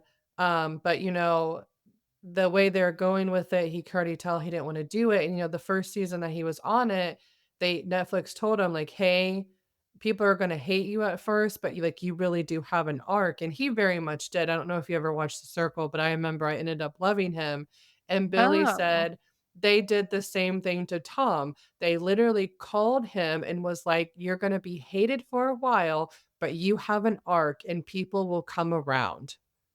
So if that doesn't tell That you. was with Sandoval? Yeah, that was with Sandoval. But because of Scannable, you mean? Yes, yes. They Okay. say yeah, yeah. And So when did Billy see this? When was sh this podcast? it was her podcast from this week on Wednesday. Yeah, Oh, shit. So she's gonna be releasing some shit because they're not talking. I know. So I think this podcast was released on Wednesday, but I someone told me I think it was filmed a month ago, so I still don't know what the heck happened between Billy and Mhm. Sandoval. Yeah, because in this podcast, she was talking very highly of Sandoval, so obviously this was before something happened, but I thought that was very telling that she was like, "Oh, yeah," like, they even called Sandoval and told him like, "Hey, like, you're gonna be hated for a while, but, like, you have an arc." So they very much did try to, like, throw that redemption arc down our throats. However, Yeah. Sandoval did not do anything with it, and with what he was doing outside the show, I mean, that Nick Viall interview, I think, really dug himself deep. Oh, That yeah. and obviously the New York Times article, like, he did not do himself any favors, but No. production very much tried to do that for him, and it Yeah. it didn't work. I think a lot of people try to do that for him, and I do understand people caring for him. I do believe that there is a side of him that is generous and giving from, like, little things that we Yeah. heard, but you have to remember, just because somebody has that generous and giving side doesn't mean that they don't have a side that you might not like and want to be in your life, you know? Right. And that's so interesting though, because Billy I was actually just talking to someone today, a follower, who asked me, like, when I thought this happened, and I was looking at dates and stuff. What I do know, like, I know that it's something very private that cannot like, it should not come out. Interesting. Yeah. Um, it is interesting. The follower was asking, like, when this happened, and she's really good with her dates. She said they were fine in March. So they were fine in March, but, from a message I have from a source, we talked about it in April. So I'm sorry, in May, and it had happened, Okay. they thought, about a month ago. So I'm guessing it happened end of March or early April, so that's very, very strange because Oh, but the way she's still talking wait, we're in May, right? yeah, Yeah. we're in May, we're at the end of May now, so I'm wondering she was talking So, very highly about him? she was saying how, they're talking about, "Do you think people who become villains on the show become villains in real life?" And she was like, "I really believe that about Jax Taylor. I think he's a villain on and off the show." But she said, "But with Sandoval, they always I feel like they try to portray him as the villain on the show, but in real life, he's like my hero." Hmm, So either interesting. yeah, so either that is recorded even earlier than what we're thinking, or maybe she's just still, saying I don't know. I don't know. Right, or it was something that just, like, really was, like, hurtful for her, but she's not like wanting to leave that. Oh, yeah. Well, and if it's something that, like you said, like, it's not, if it's very, very private, then Mhm. I could see her still talking, you know what I mean, talking this way.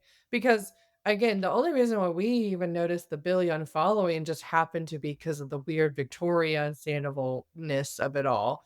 And then Right. someone just happened to bring out the Billy thing as well. But I think the Billy thing happened, we don't even know when that happened. Yeah.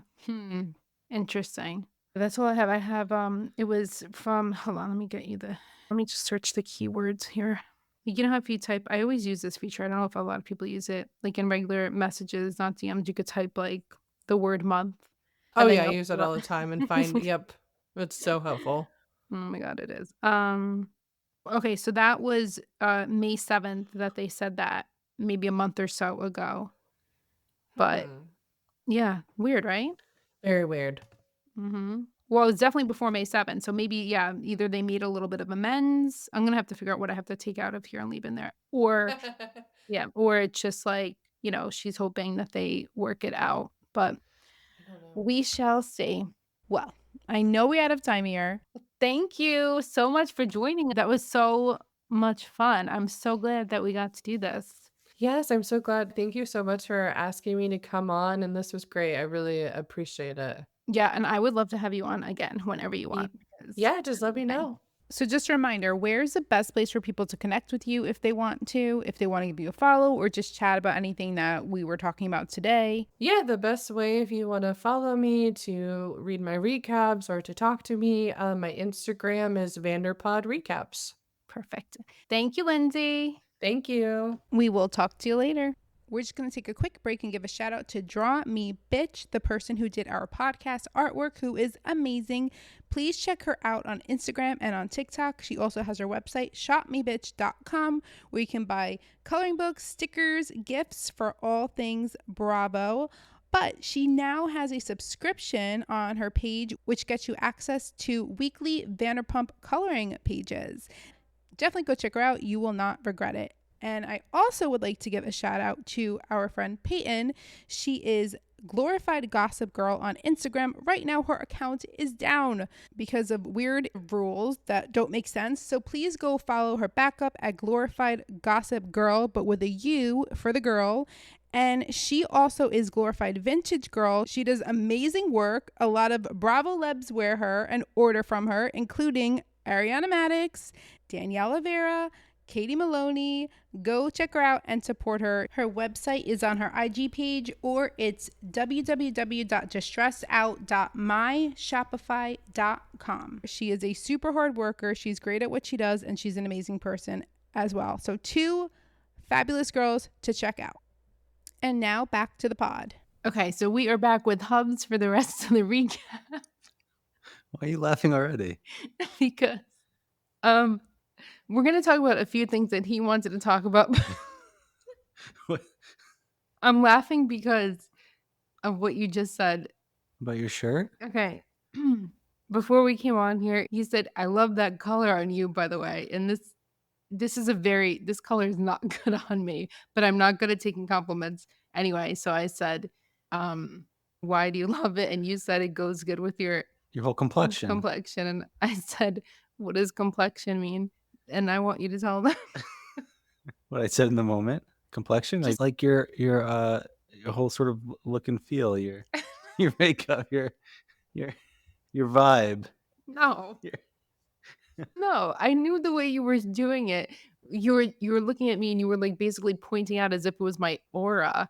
That's not what a complexion You is. wanted to ask me here to make fun of me, didn't you? Yeah. Anyway, Wait, what is complexion then? your complexion is like your skin tone and the way like the colors and the undertones of your skin comes out and the clarity of your skin and Yeah, all that's what that. I meant. Yeah. Okay. The navy blue brings out the beauty in your pores. No. And my pores. But when you're having wine, you have heavy pores, light pores. All right, we can move on. Anyway, I'm going to let you lead this because I did a lot of the recap with Lyndsay, and there's actually not so much in between.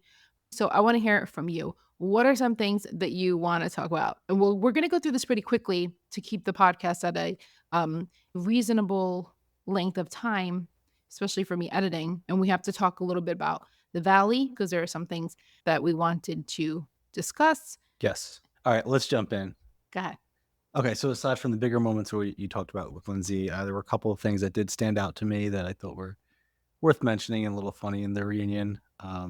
Obviously, jumping into the Sheena hooking up with everyone in the group. Right. We're not actually hooking up with everybody wanting to hook up. We're trying to hook up with Sheena, is what she said. Going around and Andy asking, and I love James' reaction. He was like, "Don't remember." Oh, yeah. I Yeah. think you did that, and then that sparked like the meme that you did, or Drop Dead Fred, which was spot on. I didn't Hilarious. post that yet, though. I have Oh, to you didn't post that? No, I have to post that.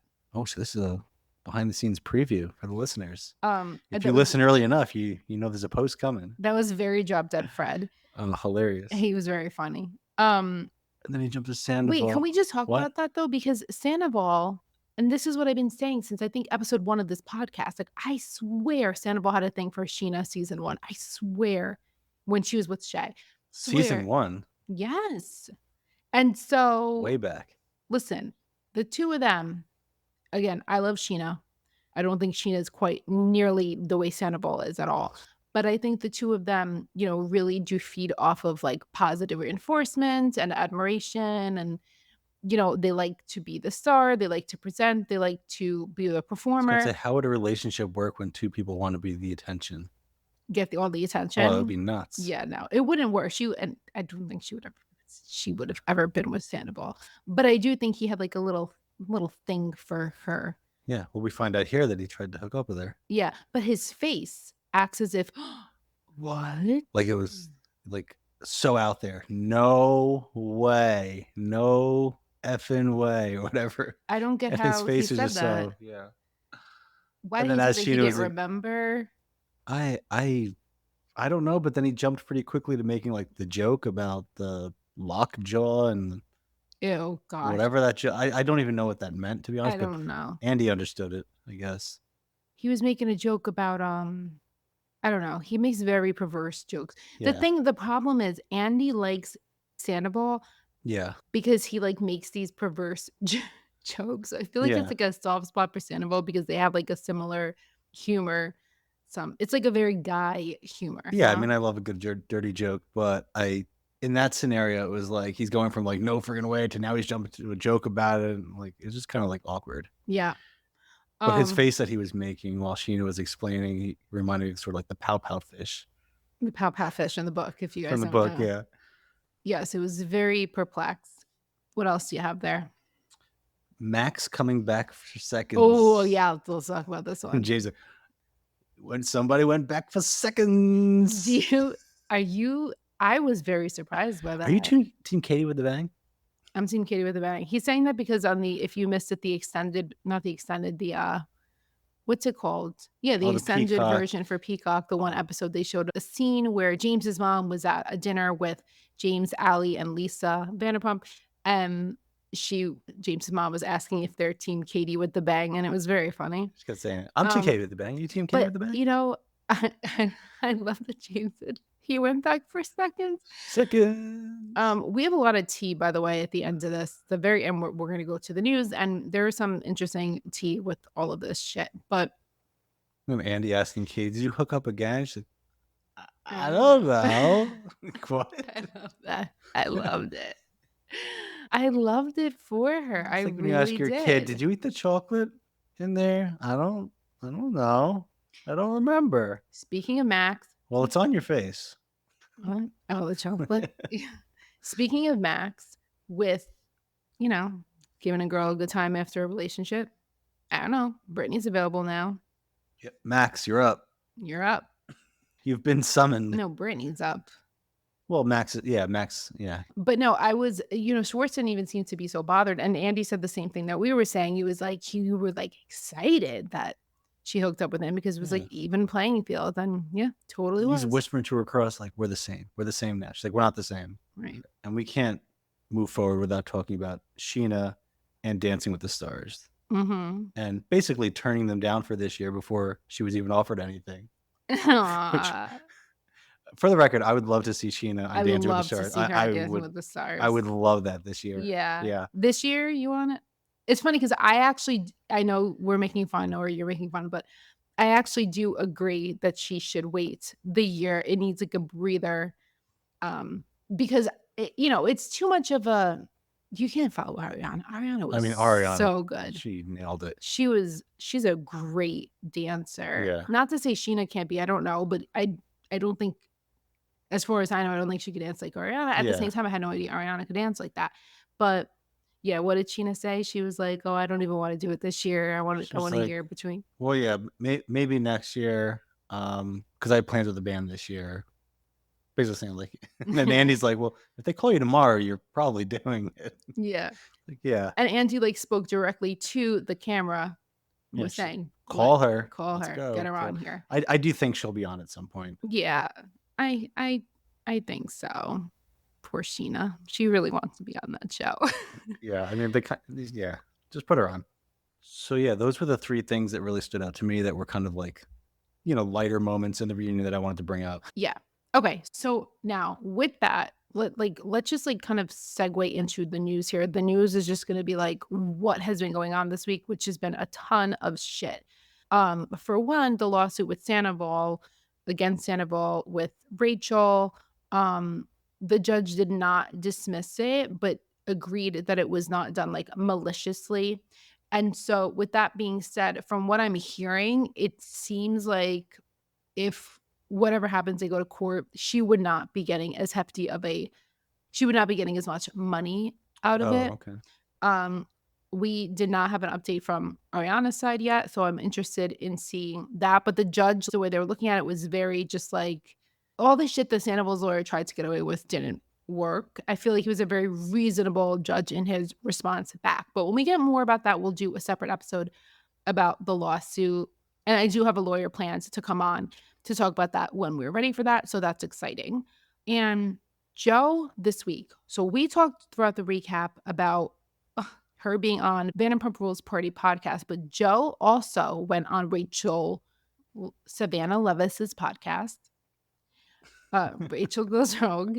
And the funny thing about this is that what Jo didn't know was that Schwartz was going to be releasing his podcast with Brittany that very next day. Now, Brittany and Jax do the podcast together when reality hits. However, Jax was not on this.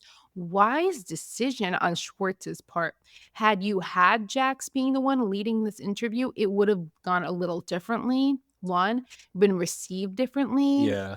Right? It would have been received more like they're just trying to get away with shit. Where you have Brittany on, it's more credible for a lot of people. Of course. Great decision. Jo was also talked about this week. Same day, Kristen released a podcast with Luke. So we're going to fill you guys in on what was said during these podcasts. First of all, the shit that was said on Rachel's podcast with Jo, I'm not really going to get into because there's no point, because it was all, to me at this point, I don't know if I could believe anything. So you can definitely check that out on your own if you would like to. There's not a point of me saying what was said because everything was like countered. It's not believable. And it was really just a lot of the same, though. I will say that. Like, I don't even think I listened to the full thing because a lot of the stuff already I knew didn't make sense. Again, like talking about Katie badly, and it doesn't really make sense because you had said at some point that Katie gave you a good apology. It's just, I don't know. It was a wild 24 hours, right? I think that was like Thursday night to like Friday afternoon. Yeah, and we had Lyndsay and I had recorded right before it all came out. Yeah. And we were saying on the podcast, like, we gotta come out soon. It's gotta come out soon. And then boom, they all freaking came out at once. So it was very funny. I don't mean to undermine what Jo said. It's just that I don't really hold much weight to it at this point, and I'm gonna share why. So on Kristen's podcast with Luke, okay, one of the things that was said when we were talking about it earlier was the whole timeline that Jo said about Kristen having COVID, and that's why she went to Schwartz's. That was all bullshit. They gave the dates. That was not how it happened. The wedding was at a different time. Everything was at a different time. None of it checked out. We know this. We've heard this before. Jo did ghost Kristen. So that came out again.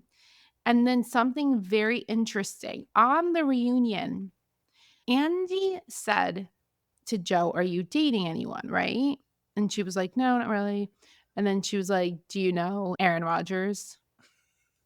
So she said, right? Yeah, that's when my ears perked up as a Jets fan. Love Aaron Rodgers. Hoping for a better season this year. We're very sorry. Please stay away from Joe. Aaron Rodgers is on the Jets. He's their quarterback. Oh, he was the one who was out because the curse of the Jets. He lasted 3 plays. Yes. Curse of the Jets. But he's back now. And he's back now, better than ever. Okay, and now this year, what we're going to do this year is we're just going to say, we're going to hope they have a good year. We're not going to say the Jets are going to be the best this year. It's going to be the best. Because that hasn't worked for us. We're going to hope. We're just going to say, we're going to hope it's good. We're going to hope. Yeah. Aaron Rodgers. So Andy asked about Aaron Rodgers. And this is what, by the way, thank you, Vanderpod Recaps, pulling up her recap right here. Luke said, "What did you make of her comment when?" And Kristen says, "Aaron Rodgers." Luke says, "Well, Andy asked, would you ever date anyone because you're not dating right now?" And she goes, "I date Aaron Rodgers. Do you know him?" It's like, "Oh, I thought you knew him. That's one of the first things you said to me, Jo, was that you cut his hair." And Kristen said, "Yeah, I thought you've been doing his hair forever." And Luke says, "He flies you back to Wisconsin to do his hair. I remember being blown away, like, holy shit, Kristen." So she told Luke, and they say with other people also, not just Luke, that she would cut Aaron Rodgers' hair and he would fly her back to Wisconsin to cut his hair. And Luke was very impressed by that. Cut to reunion. She asked Andy if he knows Aaron Rodgers. Doesn't sound believable. Then Kristen goes on to say, "And I actually know who cuts Aaron Rodgers' hair. Her name is Rihanna." Not the singer. Not the singer, Rihanna. Spelled differently also. And she knows who she is. Not the singer. So just clear that up for anyone else. Rihanna is a huge Bravo fan. Love Rihanna. We should tell them what we Rihanna's coming on next week, right? Yeah. We should tell people what we thought the one day we were like, imagine Rihanna has seen one of my posts. The likelihood is kind of high if she's on Bravo, if she's like on the Bravo feeds, which is freaking cool. Yeah. If she's even seen one of my posts, that's amazing. It's very likely if that's in her, what do they call it? The algorithm. Yeah. Did you know I do Rihanna's facials? You do Rihanna's facials? Yeah, I do that. I'm kidding. Forget it. You thought perverted. No. You don't know what a facial is. No, I know what a facial is. What? What? I wasn't picking up that you were going with the joke of I do. The Jo jokes. I was going through the Jo my gosh jokes. Yeah. So this is what's very funny. I do my row thing and I investigate and I find Rihanna. You want to know who the hairdresser? The hairdresser. Do you want to know who Rihanna looks just like? I'm going to guess she looks like Jo. She looks just like Jo. If you saw them in a lineup, you would say, Jo my gosh, I don't know who to. Like they could be sisters, maybe even more, twins. I don't know. Like they look very similar in still photos, even in video, but still photos. Wow, Bethany, wow. And so I was like, what's the literal fuck? When I saw what she looked like, then I was like, this makes sense. In Jo's head, maybe. Was she just telling people that she cuts Aaron Rodgers' hair? Because she's like, I look like this girl Rihanna, so I cut Aaron Rodgers' hair. If anyone sees a picture of her, they're going to think, well, yeah, that is Jo. But some exclusive information from me here and a follower, I'm not going to share her name. A follower actually met Jo. This follower is the freaking sweetest, okay? She loves everyone. She sees the good in everyone. And so she was really rooting for Jo and really liked, Jo when she met her and all of that. And she said to me, do you know what Jo told me when I met her? After she found out this Aaron Rodgers thing. I don't think I told you this. No. She told her that she cuts John Mayer's hair. John Mayer's hair? And on the reunion, did you see after She also said something about John Mayer. When he Oh, said no because about Aaron Andy. Rodgers, she said, what about John Mayer? Okay, that's weird. So That's okay. Is she just like stretching and reaching for people that she wants to be? um I was like, and this girl would not make this shit up. Would not. I think I know who you're talking about, and yeah, I agree. Raw in hell. Yeah. We have a little inside thing because she's really good at saying raw in Yeah. hell. I just thought it was hysterical that she also told her. And I'm like, no. She's like, yes, that's what happened. So it's very interesting that Joe tells people these things and they're not true. We hear that from Kristen and Luke. Then comes Schwartz on Brittany's podcast. And Schwartz tells some stories. And he had signs at the beginning of season 11 that things were not right. And she was lying about random things. One of the things he brought up that she lied about, which I had heard also from a source, that she said that she had babysat the executive producer's children. And Schwartz says to the EP, oh, Joe said she babysat for your kids. And he says, I never met Joe until filming this show. So what the frig? And It just makes me very uncomfortable. Brittany backs him up, and Brittany was like, yeah, she also lied about something else. She said that when Kristen's dog died, so they're talking about Kristen's dog, Bowie, by the way, who just died recently. So this is very recent. She was telling people that Jax and I called her and told her that Kristen's dog passed away. And we don't even own her phone number. So Joe was telling other people that Jax and Brittany called her to tell her that Kristen's dog passed away. They don't even have her phone number. Oh, okay. Does she just want to be in circles, connected to people? I don't know. I don't know what to say about Like, this. why would you make these things up? There are some people who are pathological liars. Yeah. And, and that's what, like, when Lyndsay and I were talking, we were just like, we don't believe, because it just, nothing really seemed believable. And from what we were hearing, and there are some people who have issues with lying. I mean, I hope that she does get help with that. And I don't mean to say that in like a demeaning way. I Yeah. just mean, like, I truly hope that she gets help for that, because you can't live life doing that. And I don't know why she does it.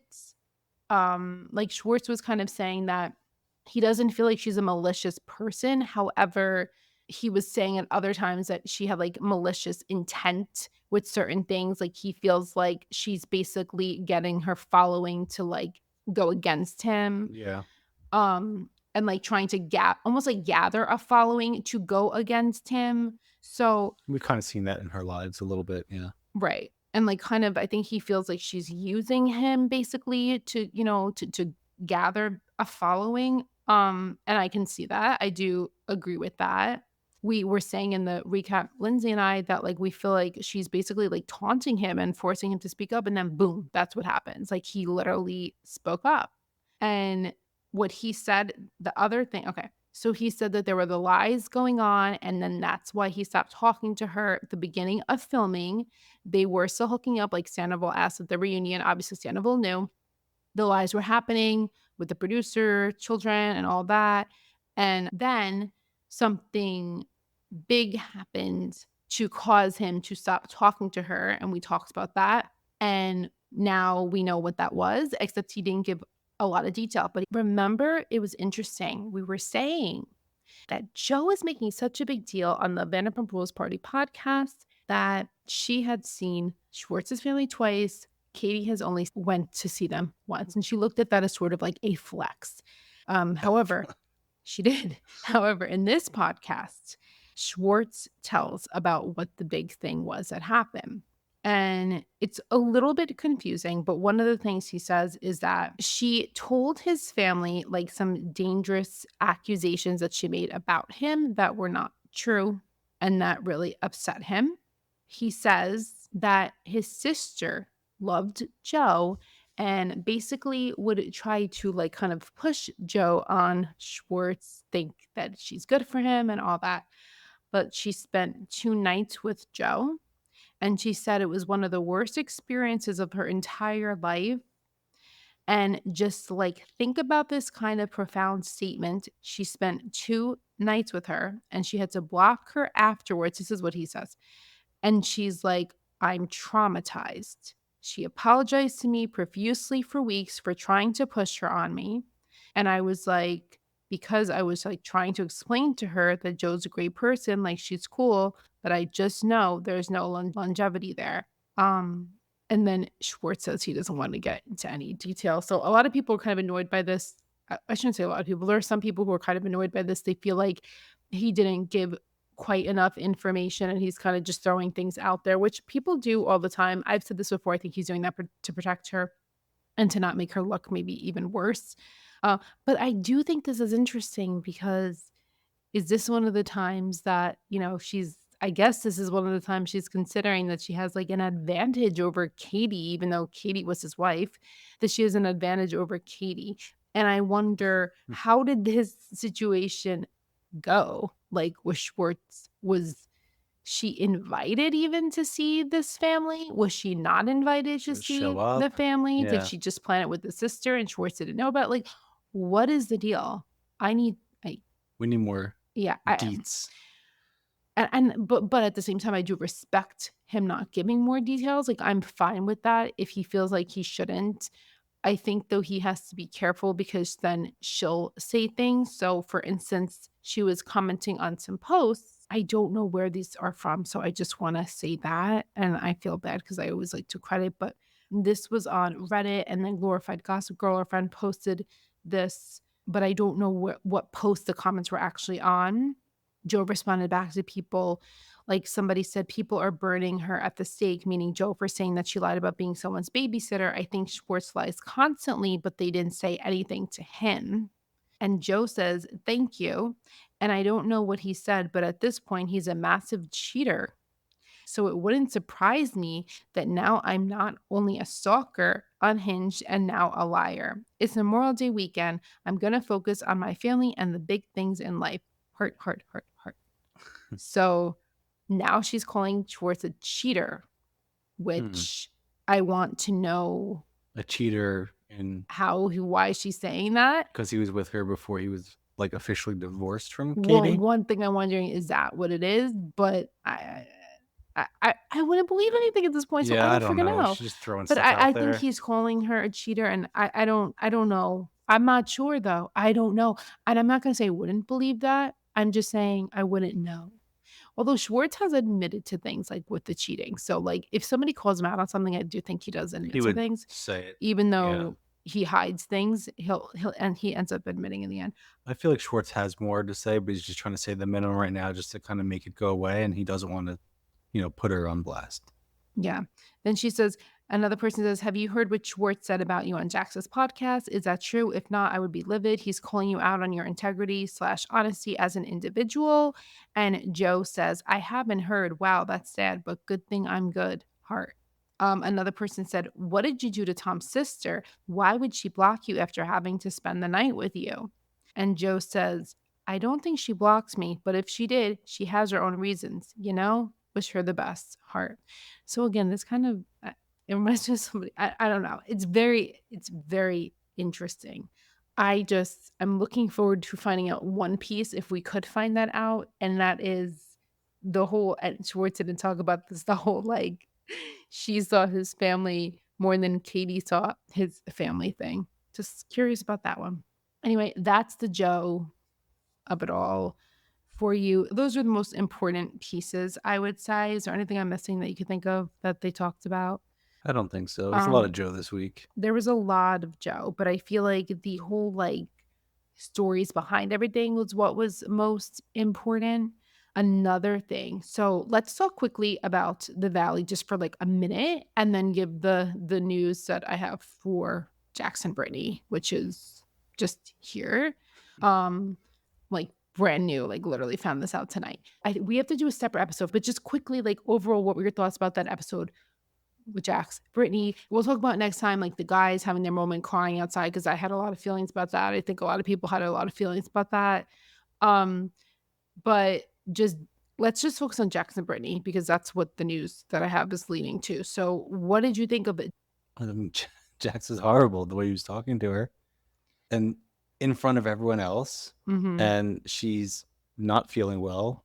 We saw she was getting car sick before they even got to the beach and we're drinking, and he's just not very compassionate with her feelings, I think. Do you see there are some people who are like, Brittany's got a problem with alcohol and it's her fault too, and blah, blah, blah, blah. Do you feel that, or do you think that he is making it? What do you think about that? I think he's blowing it up a little bit, but I also, Because from of the what we fact see that on, she was yeah, clearly not yeah, even drunk. yeah, she was clearly not even drunk, and he's just sort of throwing the bucket of, you're drinking too much. Yeah. Do I think it seems like she drinks too much sometimes?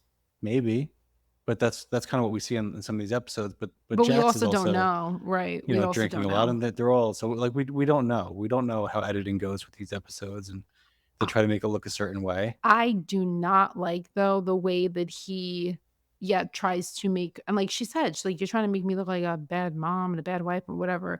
And Yeah, like that's like your partner. You're supposed to like have her back and it all that. it was really bad. Yeah, really bad, horrible. And I hate it. I hate knowing that she is like insanely supportive of him.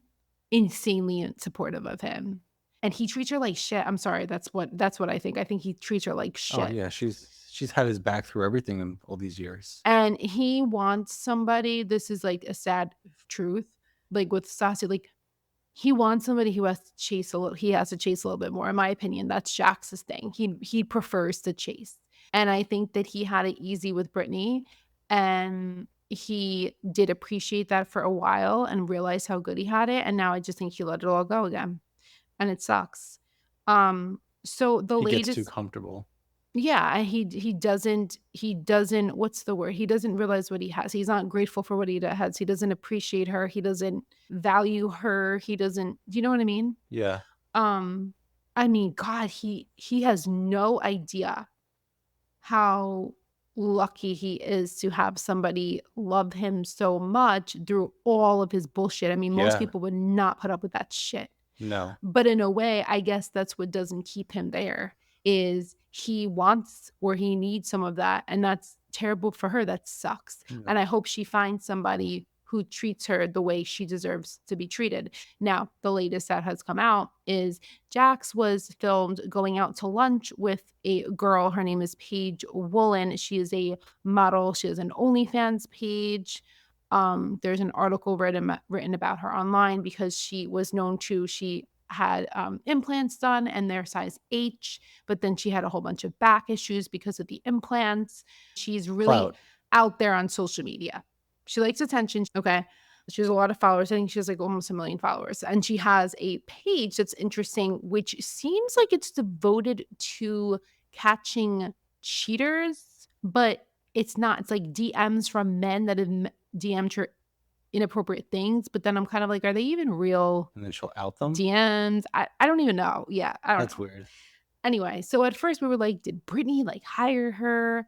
But we also saw the night before, I had seen a video of her hanging out with Jackson, and they were like super close in the video. So it seems like Page Six reported it as a 3-hour lunch. It doesn't seem like it's just a lunch.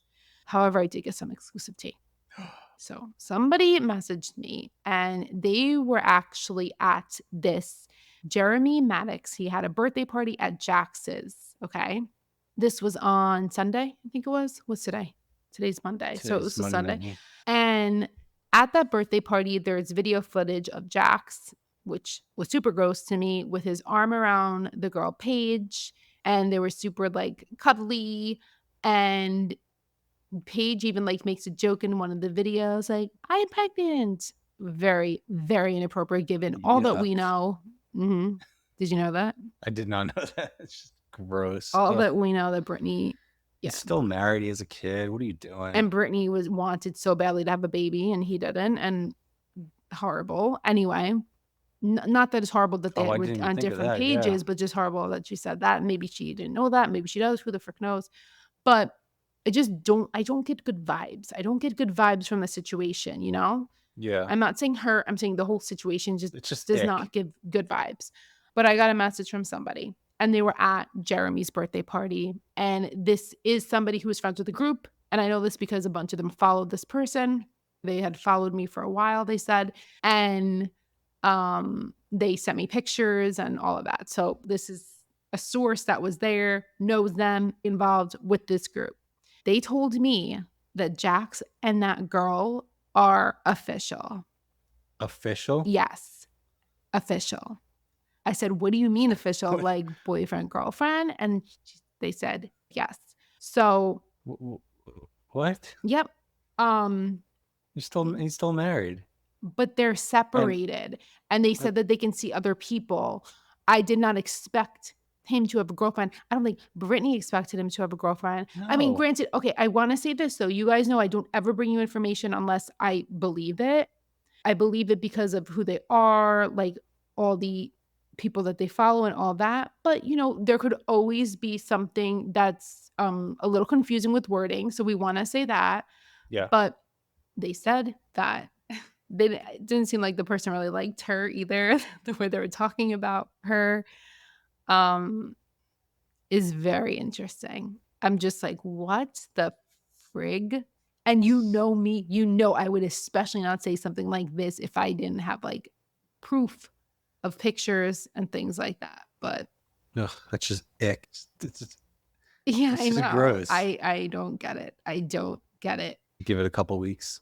I mean, he's literally Brittany. To me, Brittany was doing this, and like from what she said, as a way to be like, see what your life is like without me. I don't know how to do her accent right now. And she was just like, you know, like he can see what life is like without me. Mhm.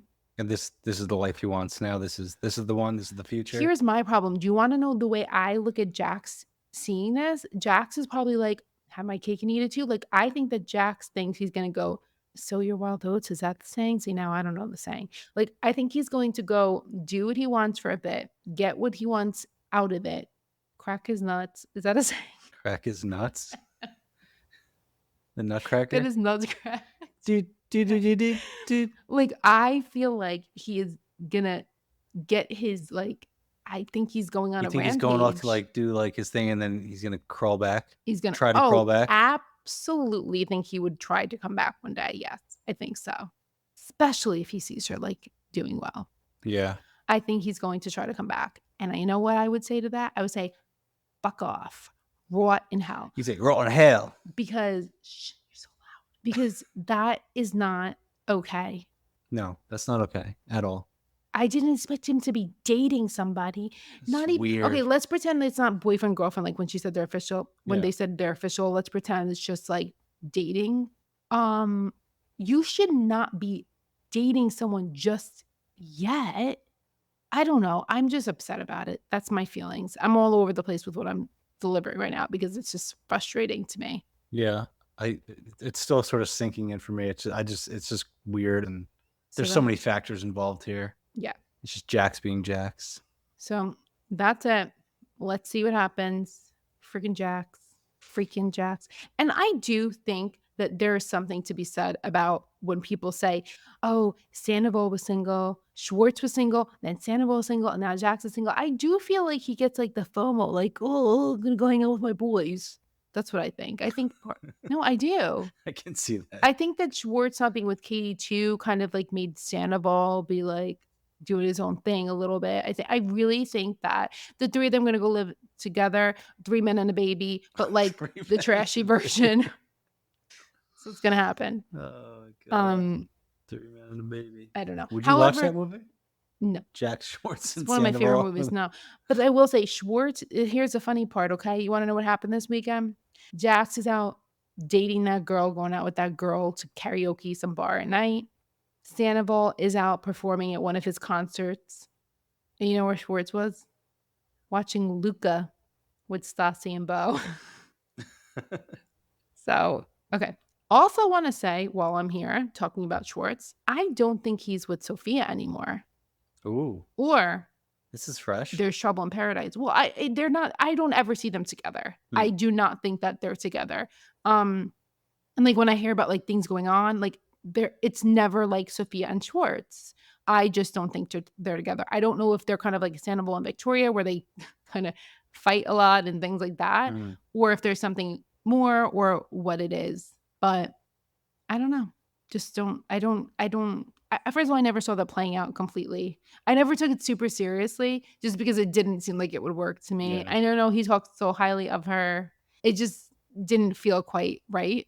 Again, I shouldn't be judging so harshly, but that's how I felt about it. And I don't see them what I mean is literally physically see them together. So Do you think Schwartz jumped in quick to almost have that be a barrier from Jill a little bit? I'm in a relationship now. Not to take away from Sophia, but I don't know. right, I'm in a relationship now. You I know, don't know. this extra barrier. Probably not, but who the frick knows? Yeah. Schwartz is not going to go announcing that anywhere, by the way, if he's broken up with her, because then Joe might be knocking on the door. Anyway, that is it for tonight. I have to freaking edit this now. It's so funny because we obviously recorded these on different nights, so the podcast is probably such like a different feel, like mine with Lyndsay and then this with you. That's okay though. Different night, They're different segments. different vibe. Yeah. Or anything else? No? Is that everything? No, it's just a wild week of news, and we'll see what this next week brings. I am so exhausted. This was definitely a tiring week, and I feel like I kind of like have had it by the end of all this news. But let's see. We are going to be watching part 3 of the reunion next, and we'll be covering that. Thank you guys once again for joining another episode of Down to Reality. Please remember to give us a follow, review the podcast. Really appreciate when you do that. The person who left the latest review on Apple, Oh, that was so nice. I cried. Boo-hoo. I did Yeah. cry. Nice review. Don't forget you can follow me on Instagram and TikTok at Reality Ops. I do have the page on Instagram as well, and actually TikTok for Down to Reality Pod. If you want to shoot messages there are much easier than Reality Ops. You can message in either place, but the inbox is much more easy to manage on the podcast. And that is it. Thank you guys, and we will talk to you later. Later.